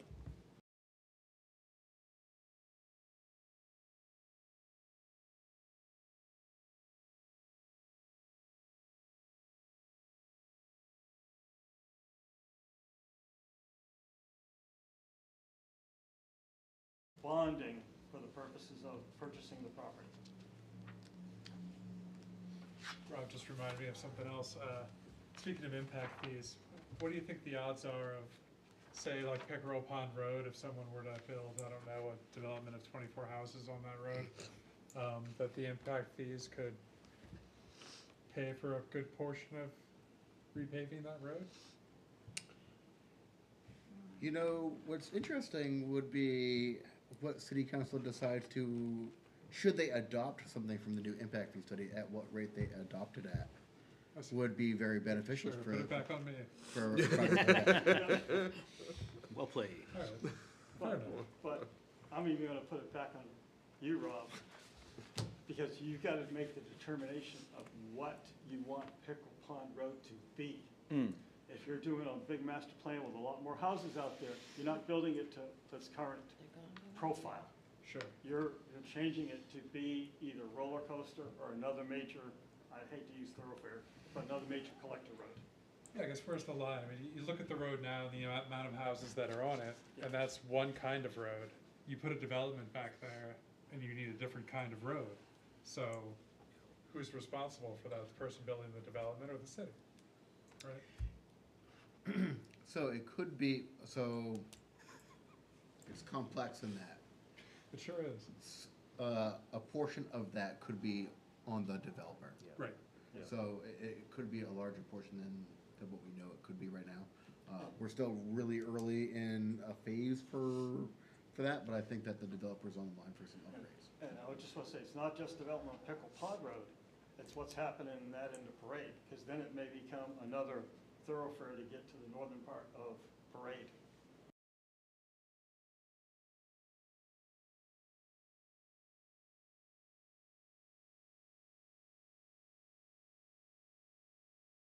The ditches are rock walls. So changing the profile of that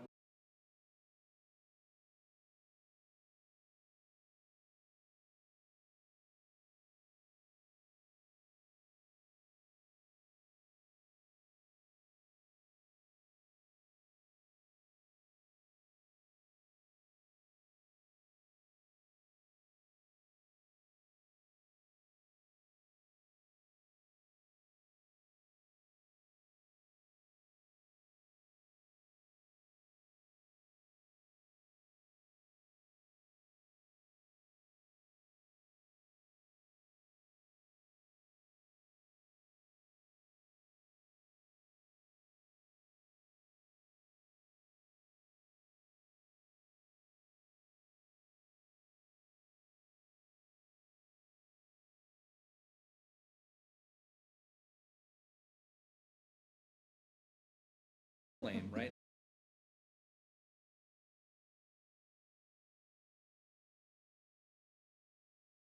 Facility, I mean, And I'll just say the temp repair, and that's what I'm gonna call it, the temp repair, and that's what I'm gonna call it, may not be what you wanna do, because if we're expanding a lot, you're gonna have to expand all your services. well, if you're looking at a project that could potentially add 20% growth to the city over 10 to 15 years, and you've not factored in every other development that's going on in the city, Right. then The new facility does account for a couple other office members, additional staff out back. We've designed the garage bay to be built in such a way that you could lengthen it to put in, 2 more plow vehicles, so we've been very conscientious of growth. The piece that we don't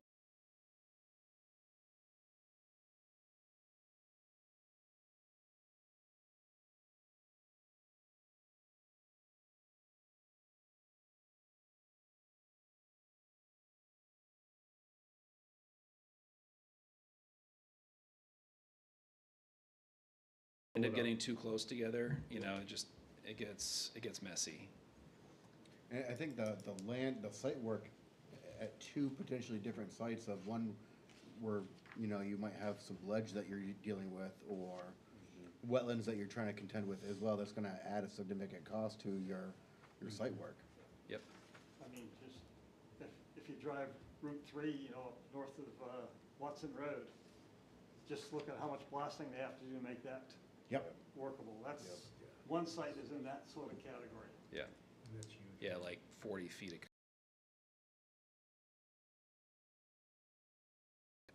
Governor's Crossing too, same way. Yep. Cardi B Campground, Yep. there's a lot in there. Yeah, and, Moose Ledge Estates. Moose Ledge Estates, they've been doing a lot of blasting up there. 3 months of blasting. Yep. So that's kind of where we're at, is like available land, you know, like everything that's easy to develop, relatively speaking, is done. Or owned by someone who's planning on doing it, you know? Just based off of development, realistically, by the end of next calendar year, we should have land under contract. Because then we're gonna lock it in at a price that's affordable. Yep. Did you hear that, Eric? I've been saying this for 2 years, buy the land, let's buy the land. I don't know what it's gonna look like, but let's buy some land. And cheap. Sure. I skipped past something. Any more questions in the facility? Yeah, Just got two quick ones. yeah, yeah. In the current DPW building, do Yeah. you guys have any repair lifts in those bays? Hydraulic lifts? No, Not in our current building, the ones that are over in the During the winter, you guys park all your vehicles that are? no, we don't. All right, good. Okay. The only thing we park in the wintertime is basically our loaders, okay? And then the smaller trucks and the sidewalk tractors, because big trucks won't fit in the doors. Yeah. I was just thinking how much more weight is put on you right before the storm. No. No. We can't get. Put the Vector in there. a Big truck with a salter through any of the doors except for the ones we put the loaders in, and then we put the Vector in. Will you be able to in the new building? Yes. Yes. So there's several advantages to that. One is out of the weather. And that's great because then you can, hey, it's gonna start snowing at 4 o'clock in the morning.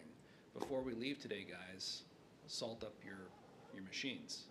Fill them with salt so they're ready to go versus, you know, needing to come into the storm early so you can get in the queue to salt, you know, or if someone could say, hey, you know what, I got some time at 1 o'clock, we put my salt in now, you know, and it just gives you more flexibility, you're more efficient. Now, I'll also say one other thing, is the ladder trucks that we maintain for the fire department don't fit in our current building. We either maintain it over at the Fire station. fire engine house, or we do it outside. So this one will be able to accommodate. Yeah. You should have land under contract by the end of 2026 calendar year, you're recommending. Okay. Yep. Because once the state school property, even conceptually, you're gonna find people looking for land all around.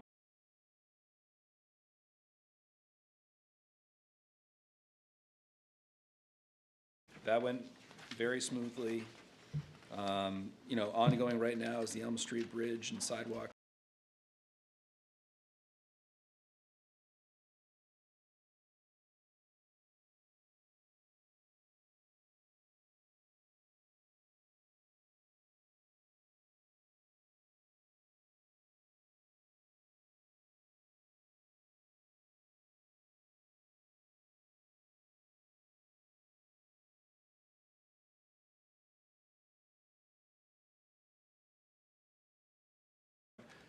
At least a foot, usually 18 inches or more of the top of the road, putting an entire fabric down to prevent segregation of material, and you're putting all new material back on top. So you're literally trucking everything out and all new stuff back in.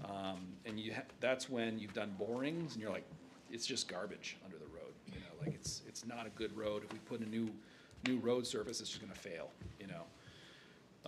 So it's really, really, really expensive. Appleton Street, Short Street, $500,000. Right, very short. Hilliard, $600,000. That was longer, you reclaim it, no box out. 3,500 linear feet that we did on Old North Main, $610,000. Yeah. The finished work at Old North Main, like the, along the shoulders, Yep. there's like soil there. Was that seeded or is that just dirt? Which part of Old North Main? Right by my house. I went and bought some seed. I didn't know if I should put it in. You have or if my it's phone already number. seeded. What's that? You have my phone number. No, They, I they, couldn't find it. they told me they've seeded it. Okay. And Well, that's I, what I and wanted- I've well, told then it- folks on this on Morningside That I just, should water it just too yesterday then, so that something might grow. All right. we always have to come back to touch up loam and seed. I on just don't want it every to- single job. I don't want it to, when we were having rain last night, I'm thinking, I hope that doesn't wash out. Yeah. So, okay. How did the new drainage work? It wasn't enough to really test it. Okay, yeah. We need, I just don't want the leaves to we need a plug good up. hammering. I don't want leaves to plug up the culvert? the culvert, yeah. That will plug it up. You got a 12-inch culvert there, it'll be fine. I don't want beaver to come over either. Yeah. So, yeah, no, we, whenever we do a road, you know, we do the road, we do shoulder gravel, and we make a mess somewhere. And, you know, loaming and seeding, or what we call turf establishment, okay, in the grand scheme of a project like, let's say, Hilliard Road, where you get a lot of feet there, I think that was 5,000 feet, $600,000. That one was actually just over, I think that was 5.25, and like 25 grand of that was loaming and seeding, okay? So it's a small percentage of the project, but it's what, I mean, I'm a homeowner, so like, I get it, you know? You don't want someone to be like, hey, I could mow.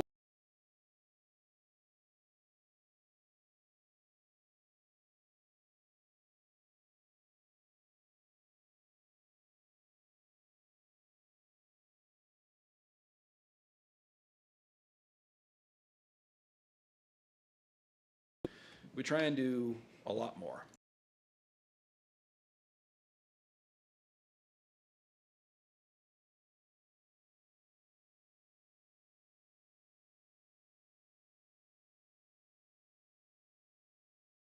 Sure, if the school was gonna put it on theirs.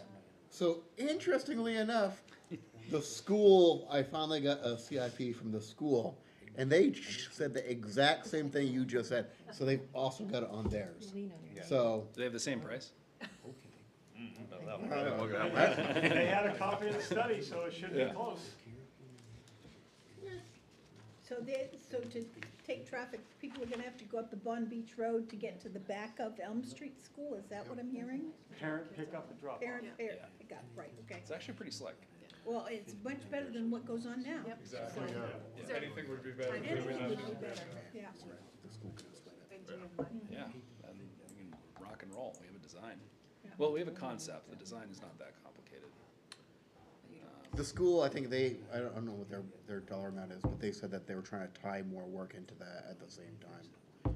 So there's might be more. So you're gonna take it off my plate then? Just let- just cross I that. don't take anything from anybody's plate, I just let people negotiate where it should be. Okay. Is the traffic study on your website or on the city website? So, For the state interestingly enough, you asked that, the Master Plan Steering Committee has also asked for a copy of that, and there's been a couple of residents have asked for a copy of the study. So Tyler, on his, priority list of things to do is creating, we're gonna, so the Pillsbury Development Group has, a page on Londonderry's, website for Woodmont Commons. We are looking to mirror that on ours, so we will have a page devoted to that entire development. That'll include all the corresponding studies and the overall development plan and everything. So we should have that online in the next, I would say next week. I say by next week sometime. I don't wanna spoil the ending, cause I'm sure it's a great read, but are they claiming that once it's fully built out, it'll actually reduce traffic? No. No. No. Okay, alright. No. Cause I think that was in their initial, Okay, so everyone's probably not familiar with the concept of level of service, or LOS, okay? What that means is they do a lot of math, lots of math, The whole 1,500 study was pages of it. 2,600 pages, Yeah. okay? Showing all of the math. We boiled it down to 80 pages that we actually decided to, go through. So, like, for example, the intersection over there, they give it a rating A through F. Morning, evening, Saturdays. And they do that pre-existing conditions and then full build-out, okay? So, and then what they did was, hey, this intersection went from a B to a D without any mitigation. If you did this to the intersection, it would bring it from a D to a C, okay? So that was kind of how it was presented to us. I think everything they were proposing along Parade Road up through there is pretty straightforward, not a lot of discussion that we needed to have. It's just like, yep, okay, sounds good. I think the more curious or contentious intersections are Union and Elm, which is already an F. It's actually, after they do mitigation, which is this concurrent pedestrian traffic, if you do that there, then it's not as bad as of an F. Okay, but it's still an F. Oh, an F plus then. Yeah, it's an F plus. But it's a better F than when it started. Yes. So it's worth mentioning that because the mitigation of just changing the scheme of the lights can have a pretty significant impact. So like regardless of that, like we need to come up with an idea that would maybe make that better because we've all driven it. It's pretty bad. And I would just point out too, once we do have the website up next week, you're gonna see this is their initial study. Like now it's our time to digest it. We have a third party reviewing it and the state's gonna review it as well. It has a big thing on it saying draft. Yes, yes. And we've asked for additional information Yes. and additional mitigation efforts of how we could fix some of these Yes. issues, or even though it started at an F before their project and it's still an F after their project, but a better F, what can we do to make that maybe a D so it's not quite so bad, or maybe even bring it to a C? So we've kind of asked for that, like 8 intersections, I think we asked for. Yeah, about that. So, And I'd also point out too, that they're gonna have to do a traffic study for each phase as well. This is a full traffic study for full build out when the project's done 10 or more years from now. So it's not like this is an overnight thing, all of our intersections are gonna be crap tomorrow. This is gonna take time for them to build out. With that said too, they also mentioned down in Londonderry at their Woodmont Commons place that they continuously study the intersections as well to try to figure out when those trigger points another are gonna great be. tool to help mitigate some of our current conditions of road problems is impact fees. Yes, indeed.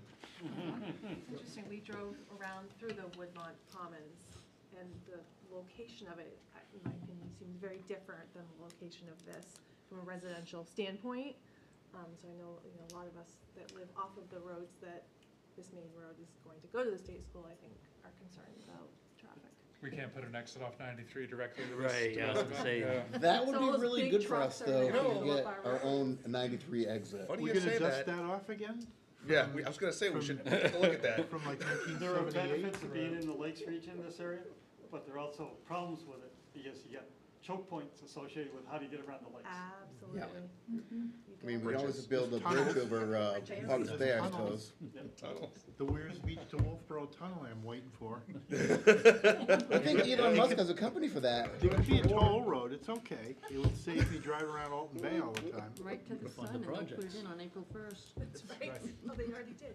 I think, They- no, it was a bridge. They Yeah, said a bridge. Yes, I like the they tunnel had better. Hill as being waterfront, So, Hill, New Hampshire. but yes, we'll have a page dedicated to that. Yes. We're also doing a page dedicated to impact fees There's a page dedicated to the master plan and a as well. page dedicated to the master plan. Which that one's live.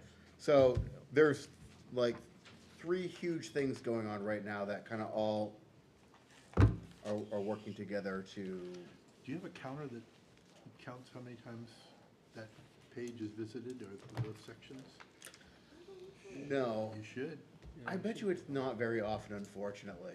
Well, be interesting to know, and whether or not you wanna drive traffic to it. With that, I've tried to create a Facebook page for planning department. Like, I've had 3 different staff members the try to course of a create it, year. and Facebook denies me every time. Every time.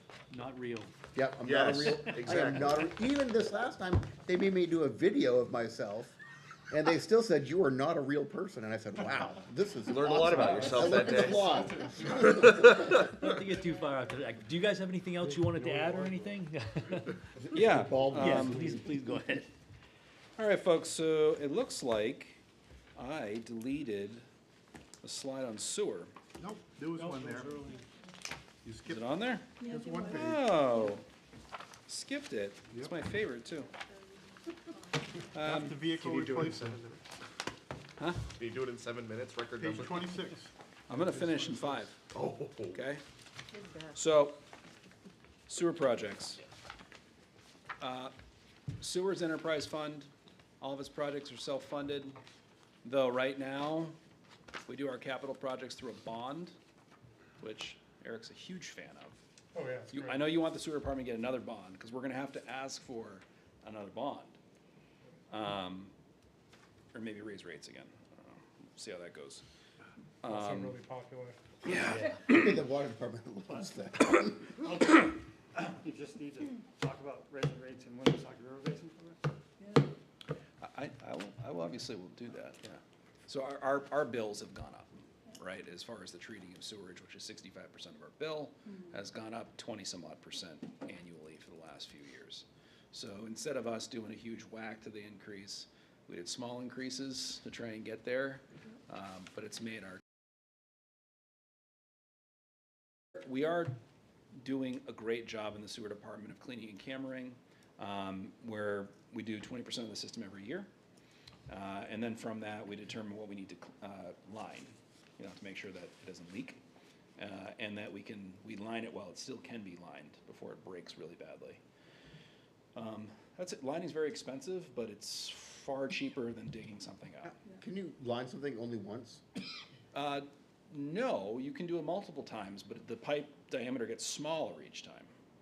So long as your calculations are done correctly, and maybe it was oversized to begin with, you can do it a few times, I would think. But we have a lot of 6-inch clay pipe, which is really tricky to line because it turns it into like a 5-inch pipe, 5.5-inch pipe. It's really hard to clean after that. It's not a great thing to do. So when we are planning on replacing pipe, it's typically the 6-inch. So as far as the 10-year road program we were talking about, 23 million, 47 million. In the next 5 years, which is 23 million for the road program, that'll trigger $4 million for the sewer department. And I think it triggers about the same, maybe 3 million for the water department. As far as, the whole road's getting done, let's fix everything underneath it. So those numbers are on here.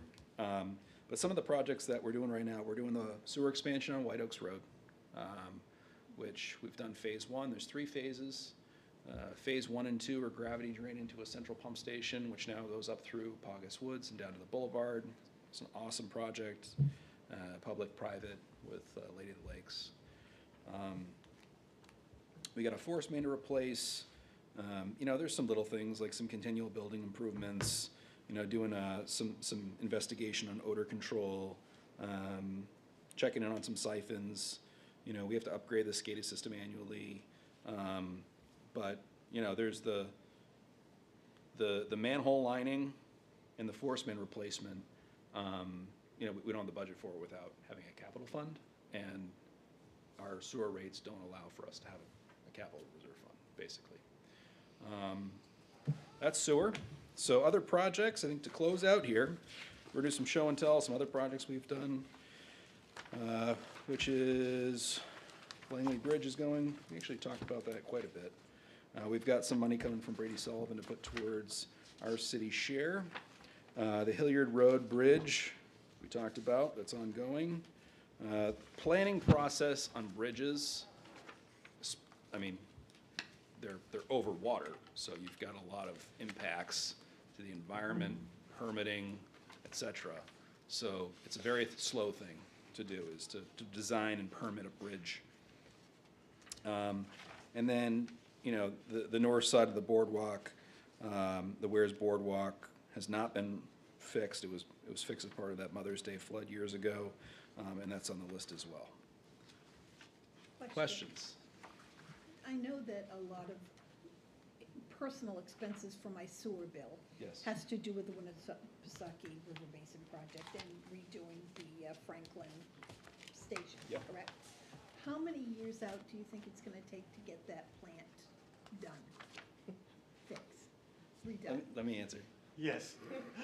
So, Never? there's a lot of upgrades going on. Uh-huh.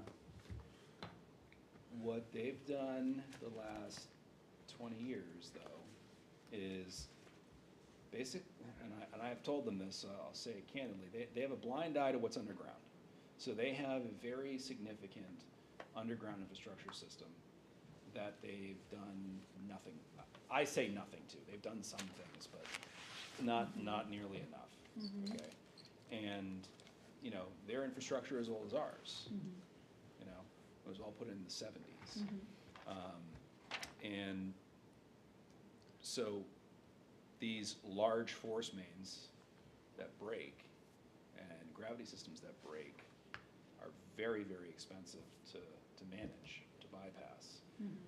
And the Belmont force main is the first one that's come up. The one coming from Center Harbor has failed 10 times in the last 2 years, and they just did a $400,000 job to slip line that, and 2 days later, it broke somewhere else. And so everyone's just chasing their tail over there, and they don't know enough about their system. So to answer your question, Not looking the good. costs are gonna go up, continue to go up.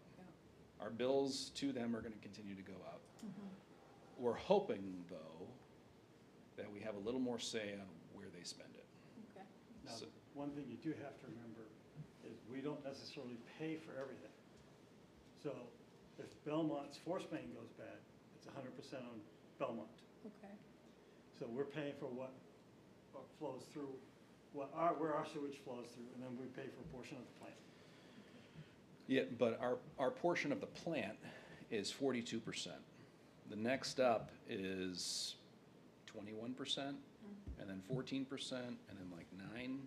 So we've got the lion's share of expense. I knew Laconia had the lion's share, but Yeah. I was hoping it would be like, you know, anything maybe 10 years and it's all done and we're ready to go again, but. No, they've deferred maintenance and capital work for so long that, I mean, they've done things, you know, but there's big ticket items that are hitting. Okay, thank you. And they redid their replacement fund model. So there was an article in the paper about this a month ago. They tried hitting me with a $750,000 bill, due upon receipt. And they were like, oh, it's gonna go up. Our last bill the year before was $160,000. And we got that and was like, okay, well, what's going on here? And they completely changed their evaluation of the system. We had to do a big study, yada, yada. Brought it down a lot, you know, so, but it's still $350,000. Wow. So all the communities didn't budget for it, so they're trying to figure out how to come up with it, and it's been complicated. Yeah. So I'm thinking about, you know, how to rank this and all of that. You started the presentation by saying, you know, ideally, Public Works needs 2.8 million a year and about $40 million in bonds to catch up, basically. Are you gonna start all of those bonds in fiscal year 27, or was it one bond a year for the next 5 years? Or in your mind, ideally, how does